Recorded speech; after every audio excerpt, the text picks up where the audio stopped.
विचारां करन वाला है। अज किंतु परंतु ये असीं बहुत घट करांगे, लेकिन सोचण की कोशिश करांगे कि ये जे कुछ हो रहा है कि ये ठीक है।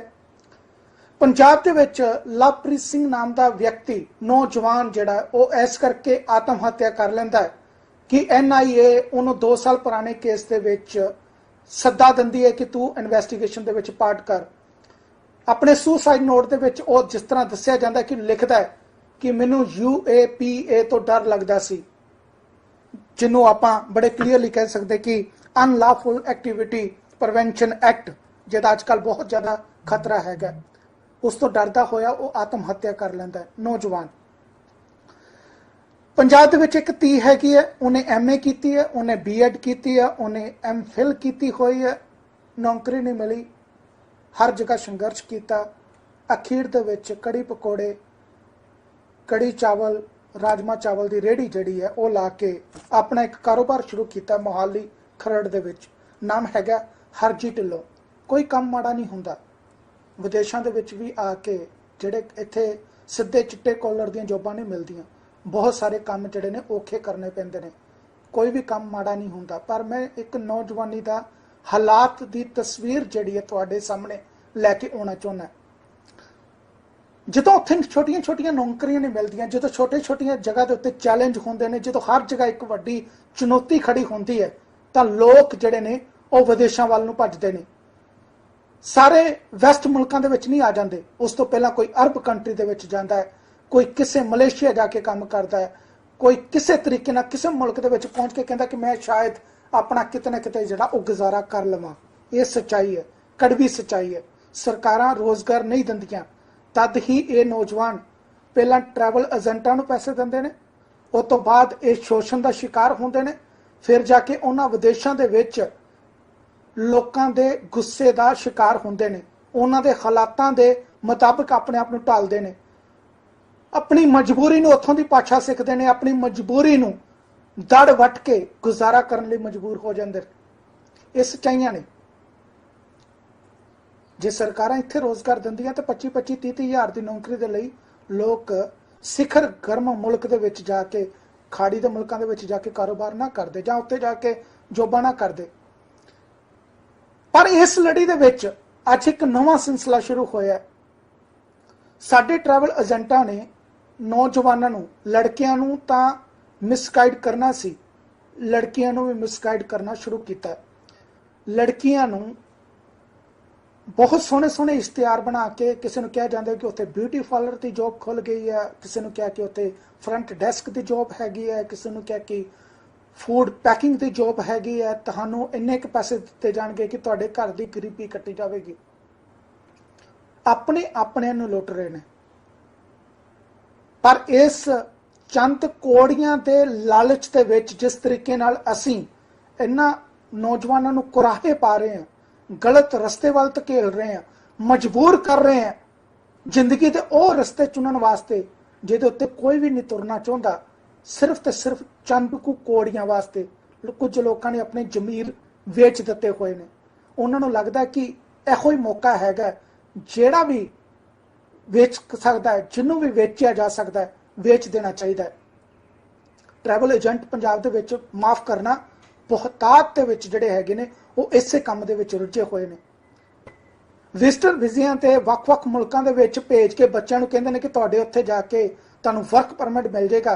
तो जो हालात उन्हां नाल हुंदी है, जां रब जानदा है, जां बच्चा जानदा, जां उहदा परिवार जानदा है, तीसरे बंदे नूं पता नहीं लगता, क्योंकि परिवार जिहड़े ने वो दड़ वट लैंदे ने कि मैं अपनी कुड़ी दा, मैं अपनी धी भैन दा शोषण जिहड़ा है लोकां दे विच किस तरीके नाल दस्सां। ऐसे करके बहुते लोगों को पता नहीं लगता कि वो अपने बच्चे जिहड़े ने लगातार भेजते रहंदे ने। अज के शो के खास तौर पर असीं इस उत्ते गल करांगे कि अरब कंट्रियां दे विच किस तरीके दे नाल जिहड़ियां इत्थों नौजवान लड़कियां, पंजाब दीयां धीआं भैणां, पंजाब दे ओ लोग, ओ सबूत, ओ बच्चे जिहड़े जिन्हां दा इतिहास गवाह हैगा कि जिन्हां ने लोकां दीयां धीआं भैणां दीयां इज्जतां बचाईयां ने, अज उन्हां दे परिवार किस तरीके दे नाल चंद कु रुपईयां दे करके अपने आप नूं खतरे दे विच इन्हां मुल्कां दे विच पाउंदे ने। उहदे उत्ते खास तौर ते इस शो दे विच असीं गलबात करांगे। ਅੱਜ ਸਾਡੇ ਨਾਲ ਕੁਝ ਪੈਨਲ ਦੇ ਵਿੱਚ ਇਹੋ ਜਿਹੇ ਗੈਸਟ ਵੀ ਜੁੜਨਗੇ ਜਿਨ੍ਹਾਂ ਦੇ ਉੱਤੇ ਮਾਣ ਵੀ ਹੁੰਦਾ ਹੈ, ਜਿਹੜੇ ਲਗਾਤਾਰ ਸੰਘਰਸ਼ ਕਰ ਰਹੇ ਨੇ, ਜਿਹੜੇ ਲਗਾਤਾਰ ਕੋਸ਼ਿਸ਼ਾਂ ਕਰ ਰਹੇ ਨੇ ਕਿ ਅਸੀਂ ਕੋਸ਼ਿਸ਼ ਜਿਹੜਾ ਉਹ ਕਰੀਏ, ਅਸੀਂ ਕੋਸ਼ਿਸ਼ ਕਰੀਏ ਕਿ ਅਸੀਂ ਆਪਣੇ ਆਪ ਨੂੰ, ਆਪਣੇ ਬੱਚਿਆਂ ਨੂੰ ਬਚਾ ਸਕੀਏ। ਮੇਰੇ ਨਾਲ ਅੱਜ ਦੇ ਇਸ ਪੈਨਲ ਦੇ ਵਿੱਚ ਖਾਸ ਤੌਰ ਤੇ ਹਰਨੇਕ ਸਿੰਘ ਰੰਧਾਵਾ ਜੀ ਹੈਗੇ ਨੇ। ਇਹ ਸਮਾਜ ਸੇਵਕ ਨੇ, ਕੈਲਗਰੀ ਕੈਨੇਡਾ ਤੋਂ ਇਹਨਾਂ ਦਾ ਸਬੰਧ ਹੈਗਾ। ਅਰਬ ਮੁਲਕਾਂ ਦੇ ਵਿੱਚ ਬੜਾ ਲੰਮਾ ਸਮਾਂ ਜਿਹੜਾ ਇਹਨਾਂ ਨੇ ਬਤੀਤ ਕੀਤਾ। ਟੀਮ ਲੀਡਰ ਹੈਗੇ ਨੇ, ਇਹਨਾਂ ਨੇ ਰੰਧਾਵਾ ਹੈਲਪਲਾਈਨ ਚਲਾਈ ਹੈ ਸਾਊਦੀ ਅਰਬ ਦੇ ਵਿੱਚ। ਵੈਸੇ ਇਹਨਾਂ ਦੀ ਰੰਧਾਵਾ ਹੈਲਪਲਾਈਨ ਜਿਹੜੀ ਆ ਉਹ ਵੱਖ-ਵੱਖ ਮੁਲਕਾਂ ਦੇ ਵਿੱਚ ਹੈਗੀ ਹੈ। ਲੰਮੇ ਸਮੇਂ ਤੋਂ ਸੰਘਰਸ਼ ਕਰ ਰਹੇ ਨੇ, ਨੌਜਵਾਨ ਬੱਚਿਆਂ ਨੂੰ ਬਚਾਉਣ ਦੀ ਕੋਸ਼ਿਸ਼ ਕਰ ਰਹੇ ਨੇ। ਸਾਡੇ ਨਾਲ ਭਾਈ ਬਰਜਿੰਦਰ ਸਿੰਘ ਪਰਵਾਨਾ ਜੀ ਹੈਗੇ ਨੇ, ਇਹ ਵੀ ਸਮਾਜ ਸੇਵੀ ਨੇ, ਰਾਜਪੁਰਾ ਪੰਜਾਬ ਤੋਂ ਸੰਬੰਧ ਰੱਖਦੇ ਨੇ। ਬਹੁਤ ਬਹੁਤ ਇਹਨਾਂ ਦਾ ਵੀ ਧੰਨਵਾਦ। ਸਾਡੇ ਨਾਲ ਇਸ ਸ਼ੋਅ ਦੇ ਵਿੱਚ ਜੱਸੀ ਬੈਂਸ ਜਿਹੜੇ ਆ ਕੇ ਜੁੜਨਗੇ, ਇਹ ਟੀਮ ਲੀਡਰ ਹੈਗੇ ਨੇ ਰੰਧਾਵਾ ਹੈਲਪਲਾਈਨ ਸਾਊਦੀ ਅਰਬ ਤੇ। ਸਾਡੇ ਨਾਲ ਰਮਨ ਸ਼ਰਮਾ ਜੀ ਜੁੜੇ ਹੋਏ ਨੇ, ਇਹ ਹੈਗੇ ਨੇ ਟੀਮ ਲੀਡਰ ਹੈਗੇ ਨੇ ਰੰਧਾਵਾ ਹੈਲਪਲਾਈਨ ਕੁਵੈਤ ਤੇ। ਸਾਡੇ ਨਾਲ ਸਤਬੀਰ ਸਿੰਘ ਜੀ ਜੁੜਨਗੇ, ਇਹ ਹੈਗੇ ਨੇ team leader Randhawa helpline Dubai ਦੇ। ਤੇ ਸਾਡੇ ਨਾਲ ਅੱਜ 2 ਪੀੜਤ ਲੜਕੀਆਂ ਵੀ ਜੁੜਨਗੀਆਂ। ਇੱਕ ਹੁੰਦੀ ਤਾਂ ਕਹਿੰਦੇ ਨੇ ਕਿ 100 ਦੇ ਵਿੱਚ ਇੱਕ ਦਾ ਕੇਸ ਹੋ ਗਿਆ, ਇੰਨਾ ਫਰਕ ਨਹੀਂ ਪੈਂਦਾ। ਬਹੁਤ ਸਾਰੀਆਂ ਲੜਕੀਆਂ ਹੈਗੀਆਂ ਨੇ ਜਿਹੜੀਆਂ ਇਹਨਾਂ ਅਰਬ ਮੁਲਕਾਂ ਦੇ ਵਿੱਚੋਂ ਜਿਨ੍ਹਾਂ ਨੂੰ ਰੈਸਕਿਊ ਕੀਤਾ ਗਿਆ, ਜਿਨ੍ਹਾਂ ਨੂੰ ਆਪਣੇ ਪਰਿਵਾਰਾਂ ਦੇ ਵਿੱਚ ਵਾਪਸ ਭੇਜਿਆ ਗਿਆ, ਜਿਨ੍ਹਾਂ ਨੂੰ ਬਚਾਇਆ ਗਿਆ। ਪਰ ਅੱਜ ਦੇ ਸ਼ੋਅ ਦੇ ਵਿੱਚ ਅਸੀਂ 2 ਲੜਕੀਆਂ ਨੂੰ ਜਿਹੜਾ ਸ਼ਾਮਲ ਕਰਾਂਗੇ, ਕਿਉਂਕਿ ਇੱਕ ਨੂੰ ਤੁਸੀਂ ਨਜ਼ਰ ਅੰਦਾਜ਼ ਕਰ ਸਕਦੇ ਹੋ, 2 ਨੂੰ ਨਜ਼ਰ ਅੰਦਾਜ਼ ਨਹੀਂ ਕਰ ਸਕਦੇ। 2 ਦੇ ਨਾਲ ਜੋ ਇਸ ਤਰੀਕੇ ਦਾ ਉੱਥੇ ਹਾਲਾਤ ਹੋਇਆ, ਜਿਸ ਤਰੀਕੇ ਨਾਲ ਉਹਨੂੰ ਉੱਥੋਂ ਕੱਢਿਆ ਗਿਆ, ਜਿਸ ਤਰੀਕੇ ਨਾਲ ਰੈਸਕਿਊ ਕੀਤਾ ਗਿਆ, ਜ਼ਰੂਰ ਤੁਹਾਨੂੰ ਸੋਚਣ ਦੇ ਉੱਤੇ ਮਜਬੂਰ ਕਰੇਗਾ। ਤੁਹਾਡਾ ਸਾਰਿਆਂ ਦਾ ਬਹੁਤ ਬਹੁਤ ਧੰਨਵਾਦ ਜੀ ਇਸ ਪ੍ਰੋਗਰਾਮ ਦੇ ਵਿੱਚ ਜੁੜਨ ਵਾਸਤੇ। ਸਤਿ ਸ਼੍ਰੀ ਅਕਾਲ ਰੰਧਾਵਾ ਸਾਹਿਬ। ਰੰਧਾਵਾ ਜੀ, ਮੇਰਾ ਸਵਾਲ ਤੁਹਾਡੇ ਕੋਲ ਇਹ ਉੱਠਦਾ ਹੈ ਕਿ ਜਦੋਂ ਤੁਸੀਂ ਅਰਬ ਮੁਲਕਾਂ ਦੇ ਵਿੱਚ ਜਦੋਂ ਆਪਣੀ ਜ਼ਿੰਦਗੀ ਦੀ ਸ਼ੁਰੂਆਤ ਦੇ ਵਿੱਚ ਸੰਘਰਸ਼ ਕਰਨ ਗਏ ਹੋ, ਕੁਝ ਬਣਨ ਲਈ ਤੁਸੀਂ ਨਿਕਲਦੇ ਹੋ, ਉਦੋਂ ਜੋ ਕੁਝ ਤੁਸੀਂ ਵੇਖਿਆ, ਤੁਹਾਨੂੰ ਕਿਹੜੀ ਚੀਜ਼ ਨੇ ਮਜਬੂਰ ਕੀਤਾ ਕਿ ਮੈਂ ਉਹਨਾਂ ਲੋਕਾਂ ਨੂੰ ਰੈਸਕਿਊ ਕਰਾਂ ਜਿਹੜੇ ਮੇਰੇ ਵਰਗੇ ਹਾਲਾਤਾਂ ਦੇ ਵਿੱਚ ਸਨ, ਜਾਂ ਜਿਨ੍ਹਾਂ ਦਾ ਸ਼ੋਸ਼ਣ ਹੋ ਰਿਹਾ, ਜਾਂ ਮੈਂ ਖੁੱਲ ਕੇ ਕਵਾਂ ਕਿ ਭੇਜਿਆ ਤੇ ਇੱਥੋਂ ਜਾਂਦਾ ਕਿ ਤੂੰ ਇੱਜ਼ਤ ਦੀ ਰੋਟੀ ਕਮਾਏਂਗੀ, ਤੂੰ ਉੱਥੇ ਜਾ ਕੇ ਪੈਸੇ ਕਮਾਏਂਗੀ, ਤੂੰ ਆਪਣੇ ਪਰਿਵਾਰ ਨੂੰ ਸੈਟਲ ਕਰ ਦੇਂਗੀ। ਪਰ ਉੱਥੇ ਜਾ ਕੇ ਉਹਨੂੰ ਮਜਬੂਰ ਕੀਤਾ ਜਾਂਦਾ ਕਿ ਹਾਲਾਤਾਂ ਨਾਲ ਸਮਝੌਤਾ ਕਰ, ਜਿਹੜਾ ਤੇਰਾ ਮਾਲਕ ਹੈ ਉਹਦੇ ਨਾਲ ਤੂੰ ਰਾਤਾਂ ਸਾਂਝੀਆਂ ਕਰ, ਉਹਦੇ ਨਾਲ ਤੂੰ ਬੈੱਡ ਸਾਂਝਾ ਕਰ। ਇੱਥੋਂ ਤੱਕ ਜਦੋਂ ਮਜਬੂਰ ਕੀਤਾ ਜਾਂਦਾ ਹੈ, ਮੈਂ ਜ਼ਰੂਰ ਇੱਕ ਤਸਵੀਰ ਜਿਹੜੀ ਹੈ ਤੁਹਾਡੇ ਜ਼ਿਹਨ ਦੇ ਵਿੱਚ ਜਿਹੜੀ ਹੈਗੀ ਹੈ ਉਹ ਆਪਣੇ ਦਰਸ਼ਕਾਂ ਦੇ ਨਾਲ ਸਾਂਝੀ ਕਰਨਾ ਚਾਹੁੰਦਾ ਕਿ ਕਿੰਨੀ ਕੁ ਮਾੜੀ ਹਾਲਾਤ ਹੁੰਦੀ ਹੈ ਜਿਹੜੇ ਬੱਚੇ ਇੱਥੋਂ ਟੂਰਿਸਟ ਵੀਜ਼ਾ ਤੇ ਜਾ ਕੇ ਅਰਬ ਮੁਲਕਾਂ ਦੇ ਵਿੱਚ ਉਹਨਾਂ ਜਲਾਦਾਂ ਦੇ ਹੱਥ ਪੈ ਜਾਂਦੇ ਨੇ, ਜਿਹੜੇ ਉਹਨਾਂ ਨੂੰ ਪਲ ਪਲ ਨੋਚ ਕੇ ਆਪਣਾ ਜਿਹੜਾ ਉਹ ਕਿਤੇ ਨਾ ਕਿਤੇ ਖੁਸ਼ੀ ਪ੍ਰਾਪਤ ਕਰਨ ਦੀ ਕੋਸ਼ਿਸ਼ ਕਰਦੇ ਨੇ। ਮਨੀਸ਼ ਜੀ ਔਰ ਚੜ੍ਹਦੀ ਕਲਾ ਟਾਈਮ ਟੀਵੀ ਨੂੰ ਸਾਡੀ ਤਰਫੋਂ ਦਿਲੋਂ ਧੰਨਵਾਦ ਹੈ। और जितने भी पैनलिस्ट में रवि शर्मा जी और अपने बरजिंदर जी तस्वीर दिलों धन्यवाद, टाइम दिता ज्वाइन किया। मनीष जी, मैं आप जी दसना चाहूँगा कि ਜਿਹੜਾ ਤੁਸੀਂ ਕੁਐਸਚਨ ਕੀਤਾ ਉਹਦਾ ਮੇਰੀ ਤਰਫੋਂ ਜਵਾਬ ਇਹ ਹੈ ਕਿ ਜਦੋਂ ਬੇਹਿਸਾਬ ਤੁਹਾਨੂੰ ਮੈਸੇजेस ਪੂਰੀ ਦੁਨੀਆ ਤੋਂ ਆਉਣੇ ਸ਼ੁਰੂ ਹੋ ਜਾਣ और डेली मैसेजेस आउन, कदे किसी मुल्क तो कदे किसी मुल्क तो, लेकिन ज्यादातर ऑलमोस्ट 99% ਜਿਹੜੇ केसेस ਆਉਂਦੇ ਆ ਉਹ ਸਾਰੇ ਖਾੜੀ ਦੇ ਮੁਲਕਾਂ ਚੋਂ, ਅਰਬ ਮੁਲਕਾਂ ਚੋਂ ਆਉਂਦੇ ਆ। ਸੋ ਕਿਸੇ ਟਾਈਮ ਤੁਸੀਂ ਸੋਚਦੇ ਹੋ ਕਿ ਚਲੋ ਯਾਰ ਇੰਨੇ ਜੋ केसेस ਆ ਰਹੇ ਨੇ ਇਹ ਸ਼ਾਇਦ ਆਪਾਂ ਹਰ ਇੱਕ ਨੂੰ ਡੀਲ ਨਹੀਂ ਕਰ ਸਕਦੇ। ਅਗਰ ਕਿਸੇ ਟਾਈਮ ਕੋਈ ਘੱਟ ਮੈਸੇਜ ਆਉਂਦਾ, ਕੋਈ 2-4 ਪਹਿਲੇ ਜਿੰਨੀ ਸਟਰੈਂਥ ਨਹੀਂ ਹੁੰਦੀ, ਤਾਂ ਉਦੋਂ ਆਪਾਂ ਸੋਚਦੇ ਹਾਂ ਕਿ ਚਲੋ ਇਗਨੋਰ ਕਰ ਦਿਓ, ਛੱਡ ਦਿਓ। ਲੇਕਿਨ ਇਗਨੋਰ ਤੁਸੀਂ ਕਦੋਂ ਤੱਕ ਕਰੋਗੇ? ਕਿਉਂਕਿ ਜਦੋਂ ਤੁਸੀਂ ਇਹਨਾਂ ਹਾਲਾਤਾਂ ਨਾਲ ਰੂਬਰੂ ਹੁੰਦੇ ਹੋ, ਡੇਲੀ ਤੁਹਾਡੇ ਨਾਲ ਇਹੋ ਜਿਹੀਆਂ ਚੀਜ਼ਾਂ ਤੁਹਾਡੇ ਸਾਹਮਣੇ ਆਉਂਦੀਆਂ ਨੇ ਤੇ ਜਦੋਂ ਧੀਆਂ ਭੈਣਾਂ ਦੀਆਂ ਗੱਲਾਂ ਉਹ ਫਿਰ ਮਹਿਸੂਸ ਹੁੰਦਾ ਹੈ ਕਿ ਇਹ ਜੋ ਹੈ ਕਿਸੇ ਨਾ ਕਿਸੇ ਨੂੰ ਤਾਂ ਅੱਗੇ ਆ ਕੇ ਇਹ ਸਟੈਪ ਜਿਹੜਾ ਉਹ ਲੈਣਾ ਪੈਂਦਾ। ਤੇ ਉਹਦੇ ਵਿੱਚ ਜਿਹੜੀ ਮੇਰੀ ਹੈਗੀ ਹੈ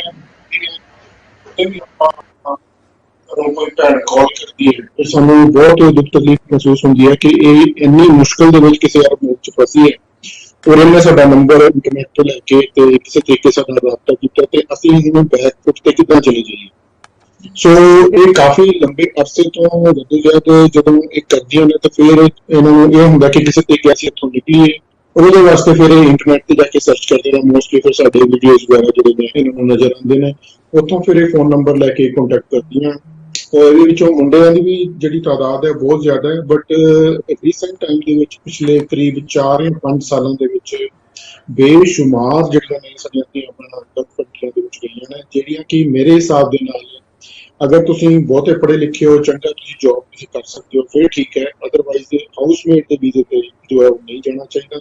ਬਟ ਇਹ ਜਿਹੜੀ ਤਾਦਾਦ ਹੈ ਉਹ ਦਿਨੋਂ ਦਿਨ ਵੱਧ ਰਹੀ ਹੈ, ਔਰ ਜਿਹੜੇ ਕੇਸਿਸ ਨੇ ਉਹ ਰੈਗੂਲਰ ਦਿਨ ਪ੍ਰਤੀ ਦਿਨ ਵੱਧਦੇ ਜਾ ਰਹੇ ਨੇ। ਅਸੀਂ ਇੱਕ ਨੂੰ ਕਢਾਉਂਦੇ ਹਾਂ ਤੇ 10 ਕੇਸ ਆਉਂਦੇ ਨੇ, ਏਦਾਂ ਹੋਰ ਤੋਂ ਅੱਗੇ ਜੋ ਹੈ ਕੇਸ ਵੱਧਦੇ ਜਾ ਰਹੇ ਨੇ।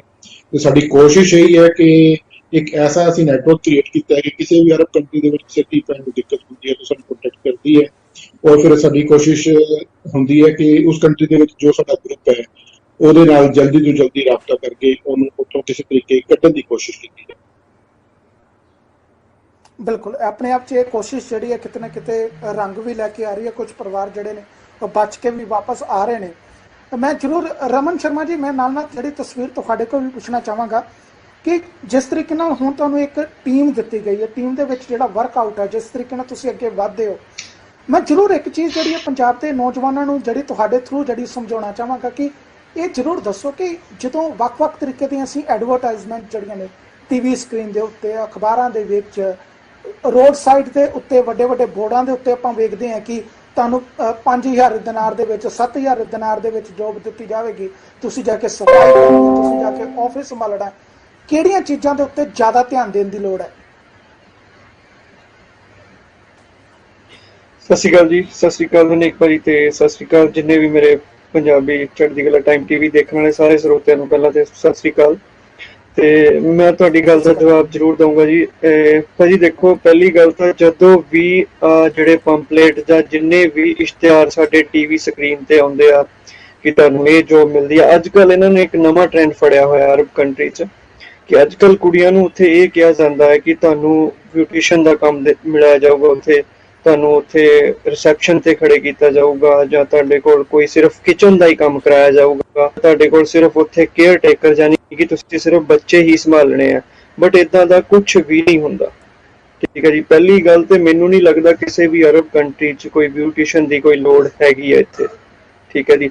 ਔਰ ਸੈਕਿੰਡ ਨੰਬਰ ਤੇ ਜਦੋਂ ਇਹਨਾਂ ਦੇ ਘਰਾਂ 'ਚ ਕੁੜੀਆਂ ਚੱਲ ਜਾਂਦੀਆਂ, ਜਦੋਂ ਇਹਨਾਂ ਦੀਆਂ ਜਾਂਦੀਆਂ, ਉਹ ਸਿਰਫ ਇੱਕ ਕੰਮ ਲਈ ਨਹੀਂ ਲਿਆਈਆਂ ਜਾਂਦੀਆਂ ਕਿ ਜੇ ਤੁਸੀਂ ਕੇਅਰ ਟੇਕਰ ਹੋ, ਤੁਸੀਂ ਬੱਚਿਆਂ ਦੀ ਦੇਖ ਰੇਖ ਨਹੀਂ ਕਰਨੀ, ਤੁਹਾਨੂੰ ਉਹਦੇ 'ਚ ਸਾਰਾ ਮਤਲਬ ਕਿ ਸਵੇਰੇ 5-6 ਵਜੇ ਇਹਨਾਂ ਨੇ ਉੱਠ ਜਾਣਾ ਕੁੜੀਆਂ ਨੇ, ਔਰ ਸ਼ਾਮ ਦੇ ਰਾਤ ਦੇ ਜਦੋਂ ਤੱਕ 11-12 ਵਜਣੇ ਆ ਉਦੋਂ ਤੱਕ ਇਹਨਾਂ ਦਾ ਕੰਮ ਨਹੀਂ ਖਤਮ ਹੁੰਦਾ।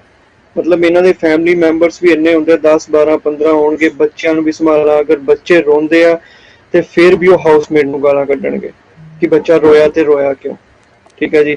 ਔਰ ਸੈਲਰੀ ਦੇਣ 'ਚ ਸੈਲਰੀ ਵੀ ਇੰਨੀ ਘੱਟ ਹੁੰਦੀ ਹੈ ਜੇ ਦੇਖਿਆ ਜਾਏ ਤਾਂ ਇੰਡੀਆ ਦੇ ਮੁਕਾਬਲੇ, ਚਲੋ 20 ਜਾਂ 25,000 ਹੋਊਗੀ, ਠੀਕ ਹੈ ਜੀ। ਬਟ ਉਹਦੇ 'ਚ ਪਰੇਸ਼ਾਨੀਆਂ ਇੱਦਾਂ ਕਿ ਕੁੜੀਆਂ ਨੂੰ ਮਾਰ ਕੁਟਾਈ ਵੀ ਹੁੰਦੀ ਆ, ਜਿੱਥੋਂ ਤੱਕ ਕਿ ਜਿੰਨੇ ਵੀ ਸਾਡੇ ਕੇਸ ਸੁਣਨ 'ਚ ਆਏ, ਅਗਰ ਬੱਚਾ ਰੋ ਪੈਂਦਾ ਹੈ ਉਹਨਾਂ ਦੇ ਹੱਥੋਂ ਤੇ ਬੱਚਾ ਕੋਈ ਖਾਣਾ ਨਹੀਂ ਖਾ ਰਿਹਾ, ਜਾਂ ਹੁਣ ਛੋਟਾ ਬੱਚਾ, ਉਹਨੂੰ ਥੋੜੀ ਪਤਾ ਕਿ ਹੁਣ ਕੀ ਪ੍ਰੋਬਲਮ ਆ, ਤੇ ਉਹਦੇ 'ਚ ਜਿਹੜੇ ਇੰਪਲੋਇਰ ਆ ਉਹ ਜਾ ਕੇ ਹਾਊਸਮੇਟ ਨੂੰ ਮਾਰ ਕੁਟਾਈ ਵੀ ਕਰਦੇ ਆ, ਉਹ ਵੀ ਸ਼ਿੱਦਤਾਂ ਮਤਲਬ ਕਰਦੇ ਆ, ਤੇ ਘਰ ਦੇ ਸਾਰੇ ਕੰਮ ਕਰਨੇ ਪੈਂਦੇ ਆ, ਬੱਚਿਆਂ ਦੇ ਬੁੱਢਿਆਂ ਤੱਕ ਹਰ ਇੱਕ ਕੰਮ ਕੁੜੀਆਂ ਨੂੰ ਕਰਨਾ ਪੈਂਦਾ ਹੈ। ਬਟ ਜੋ ਇੰਡੀਆ 'ਚ ਦੱਸਿਆ ਜਾਂਦਾ ਵਾ ਕਿ ਨਹੀਂ ਜੀ ਤੁਹਾਨੂੰ ਸਿਰਫ ਕੇਅਰ ਟੇਕਰ ਜਾਂ ਕੋਈ ਇੱਕ ਕੰਮ ਮਿਲੂਗਾ, ਇਦਾਂ ਦੀ ਕੋਈ ਗੱਲ ਨਹੀਂ ਹੈਗੀ, ਤੇ ਵਿੱਚ ਬੜਾ ਲੁਕਾ ਰੱਖਿਆ ਜਾਂਦਾ ਹੈ ਕਿ ਜਿੱਥੋਂ ਤੱਕ ਫਸੀ ਦੇ ਵਿੱਚ ਜਿਹੜੇ ਨੇ ਉੱਥੇ ਜਾ ਕੇ ਉਹ ਸਾਰੇ ਕੰਮ ਕਰਨੇ ਪੈਂਦੇ ਨੇ, ਕਿਉਂਕਿ ਨਾ ਤੁਸੀਂ ਵਾਪਸ ਆ ਸਕਦੇ ਹੋ, ਤੁਹਾਡੇ ਪਾਸਪੋਰਟ ਜਿਹੜੇ ਨੇ ਉਹਨਾਂ ਨੇ ਆਪਣੇ ਕੋਲ ਰੱਖੇ ਹੁੰਦੇ ਨੇ, ਜਿਹੜਾ ਤੁਹਾਡੇ ਏਜੰਟ ਹੈਗਾ ਉਹਨੇ ਪਹਿਲਾਂ ਤੁਹਾਡਾ ਮੁੱਲ ਜਿਹੜਾ ਉਹ ਖਾਤਾ ਹੁੰਦਾ ਹੈ, ਮਤਲਬ ਕਿ ਹਰ ਇੱਕ ਤਰੀਕੇ ਨਾਲ ਤੁਹਾਨੂੰ ਜਿਹੜਾ ਉਹ ਟਰੈਪ ਕੀਤਾ ਹੁੰਦਾ, ਫਸਾਇਆ ਹੁੰਦਾ। ਬਰਜਿੰਦਰ ਸਿੰਘ ਪਰਵਾਨਾ ਜੀ, ਮੈਂ ਤੁਹਾਡੇ ਕੋਲ ਆਉਣਾ ਜੀ। ਇਹ ਜਿਹੜੀ ਚੇਨ ਆਫ ਇਮੀਗ੍ਰੇਸ਼ਨ ਹੈ, ਚੇਨ ਆਫ ਇਮੀਗ੍ਰੇਸ਼ਨ ਆਪਾਂ ਕਹਿ ਸਕਦੇ ਹਾਂ, ਬਿਹਾਰੀ ਜਿਹੜਾ ਪੰਜਾਬ ਦੇ ਵਿੱਚ ਆ ਕੇ ਕੰਮ ਕਰਦਾ, ਜਾਂ ਜਿਹੜਾ ਆਪਣਾ ਯੂਪੀ ਜਾਂ ਬਿਹਾਰ ਵਾਲਾ ਉਹ ਆ ਕੇ ਪੰਜਾਬ ਦੇ ਵਿੱਚ ਕੰਮ ਕਰਦਾ, ਉਹ 10-12 ਹਜ਼ਾਰ ਰੁਪਇਆ ਮਹੀਨੇ ਦੇ ਉੱਤੇ ਜੌਬ ਕਰ ਲੈਂਦਾ। ਪੰਜਾਬ ਦੇ ਲੋਕ ਜਿਹੜੇ ਨੇ ਉਹ ਇੰਨੀ ਕੁ ਉਹਨਾਂ ਕੋਲ ਜੌਬਸ ਨਹੀਂ ਹੈਗੀਆਂ, ਅਪਰਚੁਨਿਟੀ ਨਹੀਂ ਹੈਗੀਆਂ, ਉੱਥੇ ਜੌਬਾਂ ਨਹੀਂ ਹੈਗੀਆਂ, ਉਹ ਵਿਚਾਰੇ ਜਿਹੜੇ ਨੇ ਅਰਬ ਮੁਲਕਾਂ ਨੂੰ ਮੂੰਹ ਕਰ ਲੈਂਦੇ ਨੇ। 25-25 ਮੰਜ਼ਲੀ ਬਿਲਡਿੰਗਾਂ ਦੇ ਉੱਤੇ ਸਿਖਰ ਦੁਪਹਿਰੇ ਕੰਮ ਕਰਨਾ, ਕੁੜੀਆਂ ਜਿਹੜੀਆਂ ਨੇ ਇਸ ਤਰੀਕੇ ਨਾਲ ਘਰ ਦੇ ਵਿੱਚ ਨੌਕਰਾਨੀ ਦੇ ਤੌਰ ਤੇ ਕੰਮ ਕਰਨਾ, ਫਿਰ ਉੱਥੋਂ ਦੇ ਜਿਹੜੇ ਮਰਦ ਨੇ ਉਹਨਾਂ ਦੀ ਹੈਵਾਨੀਅਤ ਦਾ ਸ਼ਿਕਾਰ ਹੋਣਾ।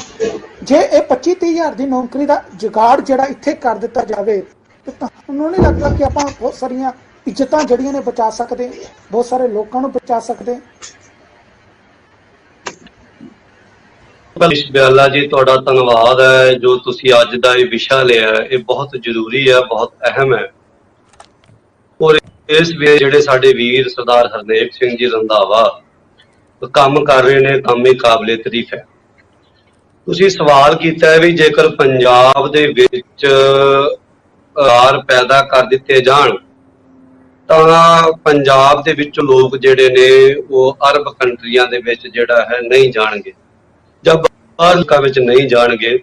ਪਰ ਮੈਂ ਆਪ ਜੀ ਦੀ ਜਾਣਕਾਰੀ ਵਾਸਤੇ ਦੱਸ ਦੇਵਾਂ ਵੀ ਇਹ ਸਰਕਾਰਾਂ ਦਾ ਹੀ ਜਿਹੜਾ ਕੀਤਾ ਕਰਾਇਆ ਹੈ, ਕਿਉਂਕਿ ਪੰਜਾਬ ਦੇ ਵਿੱਚ ਕਾਰੋਬਾਰ ਲੱਗਣੇ ਤਾਂ ਬਾਅਦ ਦੀ ਗੱਲ ਹੈ। ਪੰਜਾਬ ਦੇ ਵਿੱਚ ਵੱਡੀਆਂ ਵੱਡੀਆਂ ਇੰਡਸਟਰੀਆਂ ਜਿਹੜੀਆਂ ਨੇ ਉਹ ਤਬਾਹ ਹੋ ਚੁੱਕੀਆਂ ਨੇ। ਸਾਡੇ ਗੋਬਿੰਦਗੜ੍ਹ ਨੇੜੇ ਹੈ, ਉਹਨੂੰ ਲੋਹੇ ਦੀ ਮੰਡੀ ਮੰਨਿਆ ਜਾਂਦਾ ਸੀ ਕਿਸੇ, ਪਰ ਅੱਜ ਉਹ ਜਿਹੜੇ ਨੇ ਖੰਡਰ ਬਣੇ ਹੋਏ ਨੇ। ਪਿੱਛੇ ਜੇ ਆਪਾਂ ਕੰਪਨੀਆਂ ਆਈਆਂ ਤੇ ਉਹ ਜਾ ਕੇ ਬੱਦੀ ਵਿੱਚ ਲੱਗ ਗਈਆਂ। ਕੋਈ ਆਈਟੀ, ਸਾਡੇ ਬੱਚੇ ਤੇ ਆਈਟੀ ਜ਼ਰੂਰ ਕਰਦੇ ਨੇ, ਧਿਆਨ ਦਿਓ ਬਿਆਲਾ ਜੀ। ਪੂਰੀ ਦੁਨੀਆ ਦੇ ਵਿੱਚ ਕਹਿ ਲਈਏ ਜਾਂ ਪੂਰੇ ਇੰਡੀਆ 'ਚ ਕਹਿ ਲਈਏ, ਸਭ ਤੋਂ ਵੱਧ ਜਿਹੜੇ ਆਈਟੀ ਦੇ ਕਾਲਜ ਨੇ ਉਹ ਪੰਜਾਬ ਦੇ ਵਿੱਚ ਨੇ। ਪਰ ਪੰਜਾਬ ਦੇ ਵਿੱਚ ਕੋਈ ਵੀ ਆਈਟੀ ਖੇਤਰ ਨਾਲ ਜੁੜੀ ਕੋਈ ਕੰਪਨੀ ਐਸੀ ਨਹੀਂ ਜੋ ਜੌਬ ਦੇ ਦੇਵੇ। ਬੱਚੇ ਜੌਬ ਕਰਨ ਵਾਸਤੇ ਹੈਦਰਾਬਾਦ ਜਾਂਦੇ ਨੇ, ਸੂਰਤ, ਬੰਗਲੌਰ ਦੇ, ਦਿੱਲੀ ਜਾਂਦੇ, ਪਰ ਪੰਜਾਬ ਦੇ ਵਿੱਚ ਪੜ੍ਹਾਈ ਹੈ, ਪਰ ਪੰਜਾਬ ਦੇ ਵਿੱਚ ਕੰਮ ਨਹੀਂ ਹੈ। ਸੋ ਜਿਹੜੀ ਸਰਕਾਰ ਹੈ ਉਹ ਇੱਥੇ ਰੁਜ਼ਗਾਰ ਪੈਦਾ ਕਰਨ ਵਿੱਚ ਨਹੀਂ ਲੱਗ ਰਹੀ, ਸਰਕਾਰ ਰੋਜ਼ਗਾਰਾਂ ਨੂੰ ਖਤਮ ਕਰ ਰਹੀ ਹੈ। ਦੂਜੀ ਗੱਲ ਜਿਹੜੀ ਤੁਸੀਂ ਕੀਤੀ ਵੀ ਜਿਹੜੇ ਭਈਏ ਜਾਂ ਬਿਹਾਰੀ ਲੋਕ ਜਿਹੜੇ ਨੇ ਉਹ ਬਿਹਾਰ ਤੋਂ ਆ ਕੇ ਇੱਥੇ ਕੰਮ ਕਰਦੇ ਨੇ, ਗੁਜ਼ਾਰਾ ਚਲਾਉਂਦੇ ਨੇ, ਤੇ ਸਾਡੇ ਪੰਜਾਬ ਦੇ ਲੋਕ ਕਿਉਂ ਨਹੀਂ ਕਰ ਸਕਦੇ? ਕਿਹੜੀ ਚਾਹੁੰਦਾ ਵੀ ਪੰਜਾਬ ਦੇ ਬਿਲਕੁਲ ਸਾਹਮਣੇ ਕਰ ਸਕਦੇ ਨੇ। ਹੁਣ ਕੋਰੋਨਾ ਦਾ ਬੁਰਾ ਆਇਆ, ਪਤਾ ਨਹੀਂ ਕਿੰਨਾ ਕੋਈ ਬਿਹਾਰੀ ਜਿਹੜਾ ਭਰਾ, ਚਲੋ ਉਹ ਬਿਹਾਰ ਵਾਪਸ ਚਲੇ ਗਏ, ਪਰ ਸਾਡੇ ਲੋਕ ਇੱਥੇ ਛੋਟੇ ਕੰਮ ਨੂੰ ਕਰਨ ਦੇ ਵਿੱਚ ਸ਼ਰਮ ਮਹਿਸੂਸ ਕਰਦੇ ਨੇ।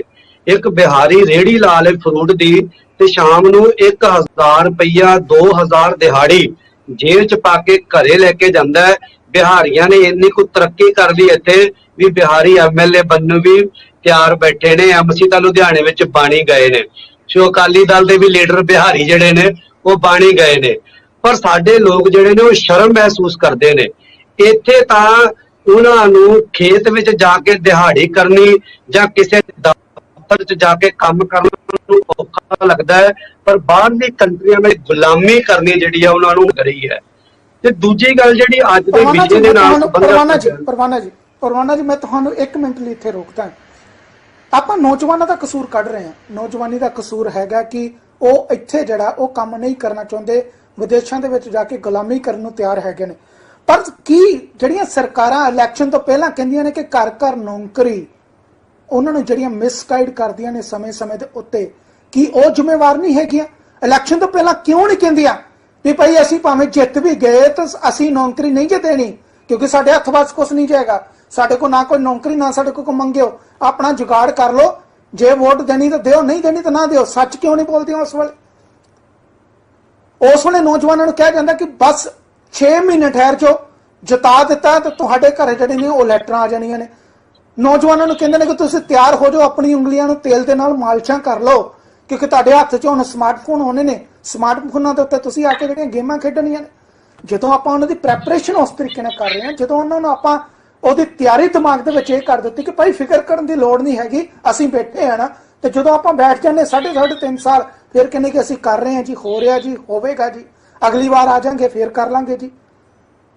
ਜੇ ਆਪਾਂ ਪੂਰੇ ਤੰਤਰ ਨੂੰ ਜਿਹੜਾ ਵੀ ਕਹੀਏ ਕਿ ਠੀਕ ਹੈ, ਸ਼ੁਰੂ ਤੋਂ ਕਿਉਂ ਨਹੀਂ ਆਪਾਂ ਉਹਨੂੰ ਤਿਆਰ ਕਰਦੇ ਵੀ ਭਾਈ ਇਹ ਜਿਹੜੀਆਂ ਚੀਜ਼ਾਂ ਨੇ ਇਸ ਤਰੀਕੇ ਨਾਲ ਨਹੀਂ ਹੁੰਦੀਆਂ, ਤੁਹਾਨੂੰ ਫਿਜ਼ੀਕਲੀ ਸਮਝਣ ਦੀ ਲੋੜ ਹੈ, ਇਸ ਤਰੀਕੇ ਨਾਲ ਗੁਜ਼ਾਰਾ ਨਹੀਂ ਹੋਣਾ, ਤੁਹਾਨੂੰ ਆਪਣਾ ਕੋਈ ਨਾ ਕੋਈ ਕਾਰੋਬਾਰ ਕਰਨਾ ਪੈਣਾ ਹੈ। ਜੀ ਪਰਵਾਨਾ ਜੀ, ਲੱਗਦਾ ਕਿ ਪਰਵਾਨਾ ਜੀ ਨਾਲ ਸਾਡਾ ਸੰਪਰਕ ਜਿਹੜਾ ਟੁੱਟ ਚੁੱਕਾ ਹੋਇਆ। ਮੈਂ ਜ਼ਰੂਰ ਆਪਣੀ ਟੀਮ ਨੂੰ ਬੇਨਤੀ ਕਰਾਂਗਾ ਕਿ ਉਹਨੂੰ ਰੀਕਨੈਕਟ ਕਰਨ ਦੀ ਕੋਸ਼ਿਸ਼ ਕਰਨ। ਰੰਧਾਵਾ ਜੀ, ਮੈਂ ਜ਼ਰੂਰ ਤੁਹਾਡੇ ਕਿੱਥੇ ਪੁੱਛਦਾ, ਇਹ ਈਜ਼ੀ ਨਹੀਂ ਹੈਗਾ ਕਿ ਜਦੋਂ ਇੱਕ ਮੁਲਕ ਦੇ ਵਿੱਚੋਂ ਛੱਡ ਕੇ ਦੂਸਰੇ ਮੁਲਕ ਦੇ ਵਿੱਚ ਚੰਦ ਕੁ ਰੁਪਈਆਂ ਦੇ ਲਈ ਅਸੀਂ ਕਾਰੋਬਾਰ ਕਰਨ ਜਾਂਦੇ ਹਾਂ ਜਾਂ ਨੌਕਰੀ ਕਰਨ ਜਾਂਦੇ ਹਾਂ। ਤੁਹਾਨੂੰ ਨਹੀਂ ਲੱਗਦਾ ਕਿ ਇੱਕ ਸਿਸਟਮ ਹੋਣਾ ਚਾਹੀਦਾ ਜਿਸ ਤਰ੍ਹਾਂ ਜਿਹੜੇ ਆਪਣੇ ਦੇਸ਼ ਦੇ ਨਾਗਰਿਕ ਹੁੰਦੇ ਨੇ ਕਿਸੇ ਵੀ ਦੇਸ਼ ਦੇ ਵਿੱਚ ਜਾਣ ਤਾਂ ਉਹਨਾਂ ਦੀ ਪਲ ਪਲ ਦੀ ਜਿਹੜੀ ਜਾਣਕਾਰੀ ਹੈ ਉਹ ਉੱਥੋਂ ਦੀ ਗਵਰਨਮੈਂਟ ਦੇ ਕੋਲ ਹੋਵੇ, ਕਿ ਇਹ ਕਿਸ ਤਰ੍ਹਾਂ ਦੇ ਹਾਲਾਤਾਂ ਦੇ ਵਿੱਚ ਨੇ, ਕੀ ਇਹਨੂੰ ਕੋਈ ਮੁਸ਼ਕਲ ਤਾਂ ਨਹੀਂ ਆ ਰਹੀ, ਕੋਈ ਇਸ ਤਰੀਕੇ ਦਾ ਪੈਟਰੋਲ ਹੋਵੇ, ਕੋਈ ਇਸ ਤਰੀਕੇ ਦੀ ਵੈਬਸਾਈਟ ਹੋਵੇ ਜਿਹਦੇ ਵਿੱਚ ਉਹਨਾਂ ਦਾ ਸੰਪਰਕ ਜਿਹੜਾ ਉਹ ਲਗਾਤਾਰ ਬਣਿਆ ਰਹੇ। ਜੀ ਮੈਂ ਆਪਦੀ ਜਾਣਕਾਰੀ ਲਈ ਦੱਸਣਾ ਚਾਹਾਂਗਾ ਕਿ ਇੰਡੀਆ ਦੇ ਵਿੱਚ ਅਗਰ ਇੰਡੀਆ ਦੀ ਗੱਲ ਕਰੀਏ ਤੇ ਸਿਰਫ ਕੇਰਲ ਇੱਕ ਇਹੋ ਜਿਹਾ ਸਟੇਟ ਹੈ ਜਿਹਦੇ ਵਿੱਚ ਉਹਨਾਂ ਨੇ ਇੱਕ ਅਲੱਗ ਤੋਂ ਮੰਤਰੀ ਰੱਖਿਆ ਹੋਇਆ ਹੈ ਸਿਰਫ ਇਸੇ ਵਿਸ਼ੇ ਲਈ ਕਿ ਕੇਰਲਾ ਦੇ ਜੋ ਲੋਕ ਕਿਸੇ ਖਾੜੀ ਕੰਟਰੀ ਦੇ ਵਿੱਚ ਕੰਮ ਕਰਦੇ ਨੇ ਉਹਨਾਂ ਨੂੰ ਜੋ ਵੀ ਪਰੇਸ਼ਾਨੀ ਆਉਂਦੀ ਹੈ ਤੇ ਉਹਨਾਂ ਨੇ ਉਸ ਚੀਜ਼ ਵਾਸਤੇ ਇੱਕ ਮਿਨਿਸਟਰ ਅਪਾਇੰਟ ਕੀਤਾ ਹੋਇਆ ਹੈ ਜਿਹੜਾ ਕਿ ਉਹ ਚੀਜ਼ ਨੂੰ ਦੇਖਦਾ ਹੈ।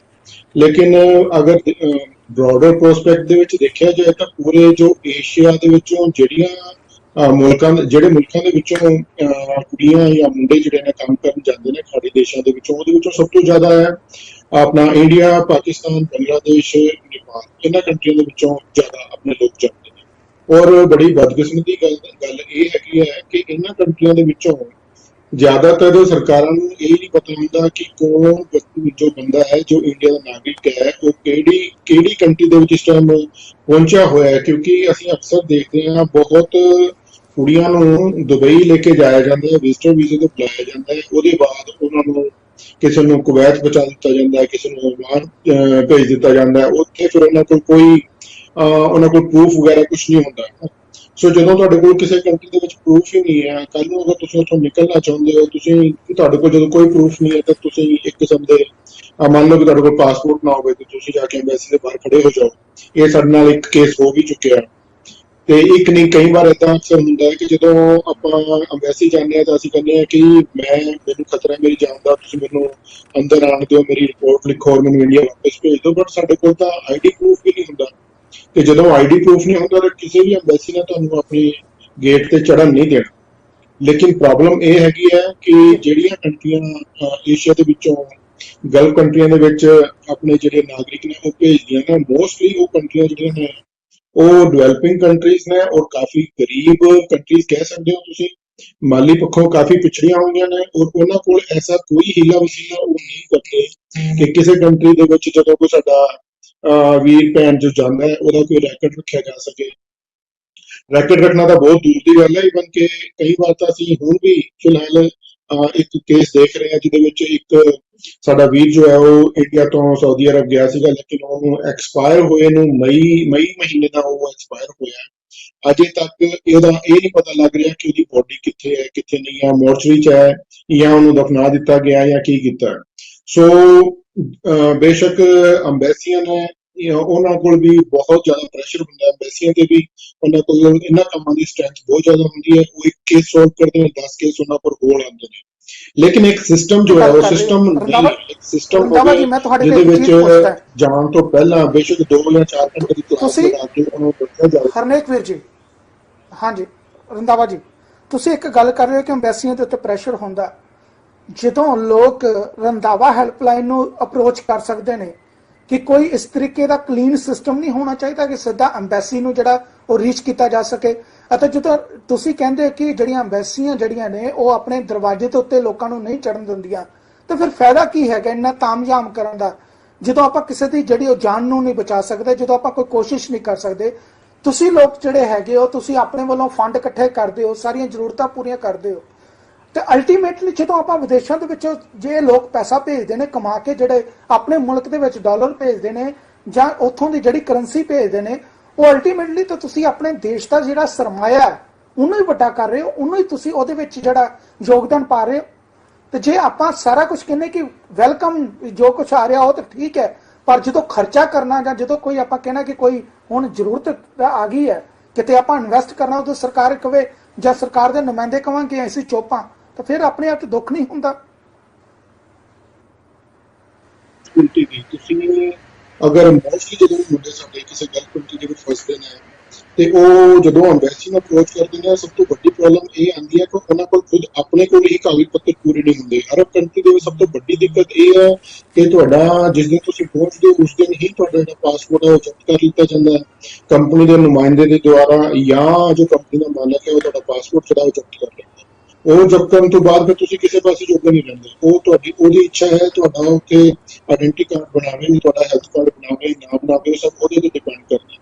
ਲੇਕਿਨ ਜਦੋਂ ਕੋਈ ਬੱਚਾ ਕੁੜੀ ਜਾਂ ਮੁੰਡਾ ਜੋ ਹੈ ਉਹ ਆਪਣੇ ਕਿਸੇ ਗਲਤ ਕੰਟਰੀ ਫਸਦਾ ਹੈ ਤੇ ਫਿਰ ਉਹ ਅੰਬੈਸੀ ਨੂੰ ਅਪਰੋਚ ਕਰਨ ਦੀ ਕੋਸ਼ਿਸ਼ ਕਰਦਾ। ਲੇਕਿਨ ਬੜੇ ਦੁੱਖ ਨਾਲ ਇੱਕ ਗੱਲ ਕਹਿਣੀ ਪੈਂਦੀ ਹੈ ਕਿ ਗਲਫ ਕੰਟਰੀਆਂ ਦੇ ਵਿੱਚੋਂ ਇੱਕ ਜਾਂ ਦੋ ਅੰਬੈਸੀਆਂ ਜਿਹੜੀਆਂ ਨੇ ਉਹ ਬਹੁਤ ਵਧੀਆ ਪਰਫਾਰਮ ਕਰਦੀਆਂ ਨੇ, ਲੇਕਿਨ ਜ਼ਿਆਦਾਤਰ ਜਿਹੜੀਆਂ ਨੇ ਉਹ ਸੁਸਤ ਰਹਿੰਦੀਆਂ ਨੇ। ਉਹਨਾਂ ਦੇ ਵਿੱਚ ਉਹਨਾਂ ਕੋਲ ਕੰਮ ਦੀ ਜੋ ਹੈ ਉਹਨਾਂ ਦਾ ਰਸ਼ ਜ਼ਿਆਦਾ ਹੈ ਜਾਂ ਕੀ ਹੈ ਉਹ ਪਰਮਾਤਮਾ ਜਾਣੇ। ਲੇਕਿਨ ਬਹੁਤ ਕੇਸਿਸ ਦੇ ਵਿੱਚ ਅਸੀਂ ਦੇਖਦੇ ਹਾਂ ਮੁੰਡੇ ਕੁੜੀਆਂ ਅੰਬੈਸੀ ਜਾਂਦੇ ਨੇ ਔਰ ਉੱਥੇ ਉਹਨਾਂ ਦੀ ਜ਼ਿਆਦਾ ਪੁੱਛ ਪੜਚੋਲ ਨਹੀਂ ਹੁੰਦੀ, ਉਹ ਹੱਥ ਪੈਰ ਜੋੜ ਕੇ ਫਿਰ ਵਾਪਸ ਆ ਜਾਂਦੇ ਨੇ, ਫਿਰ ਜਾਂਦੇ ਨੇ, ਫਿਰ ਆ ਜਾਂਦੇ ਨੇ, ਫਿਰ ਜਾਂਦੇ ਨੇ, ਫਿਰ ਉਹ ਕੋਈ ਈਜ਼ੀ ਰਸਤਾ ਲੱਭਣ ਦੀ ਕੋਸ਼ਿਸ਼ ਕਰਦੇ। ਫਿਰ ਉਹ ਸਾਡੇ ਵਾਲੇ ਪਾਸੇ ਆਉਂਦੇ ਨੇ ਕਿ ਹਾਂ ਬਈ ਹੁਣ ਤੱਕ ਤੁਸੀਂ ਕਿੰਨੀਆਂ ਲੜਕੀਆਂ ਨੂੰ ਜਿਹੜਾ ਵੱਖ-ਵੱਖ ਮੁਲਕਾਂ ਦੇ ਵਿੱਚੋਂ ਰੈਸਕਿਊ ਜਿਹੜਾ ਉਹ ਕਰ ਚੁੱਕੇ ਹੋਏ ਹੋ? ਜੀ ਮਨੀਸ਼ ਜੀ ਤੁਹਾਡੀ ਆਵਾਜ਼ ਕੱਟ। ਰੰਧਾਵਾ ਜੀ, ਹੁਣ ਤੱਕ ਕਿੰਨੀਆਂ ਲੜਕੀਆਂ ਨੂੰ ਤੁਸੀਂ ਰੈਸਕਿਊ ਕਰ ਚੁੱਕੇ ਹੋਏ ਹੋ?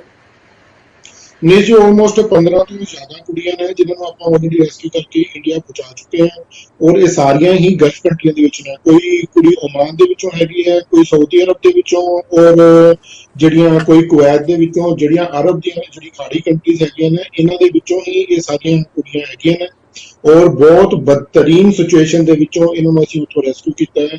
ਔਰ ਜਿਹੜੇ ਉਹਨਾਂ ਦੇ ਹਾਲਾਤ ਨੇ ਉਹ ਮਤਲਬ ਜਿਹੋ ਜਿਹੇ ਹਾਲਾਤਾਂ ਨੂੰ ਉਹ ਨਿਕਲ ਕੇ ਆਈਆਂ ਨੇ ਤੁਸੀਂ ਸੋਚੋਗੇ ਤੇ ਤੁਹਾਡੇ ਰੋਂਗਟੇ ਖੜੇ ਹੋ ਜਾਣਗੇ। ਬਹੁਤ ਬਦਤਰੀਨ ਹਾਲਾਤਾਂ ਦੇ ਵਿੱਚ ਉੱਥੇ ਰਹਿ ਕੇ ਕੰਮ ਕਰਨਾ ਪੈਂਦਾ।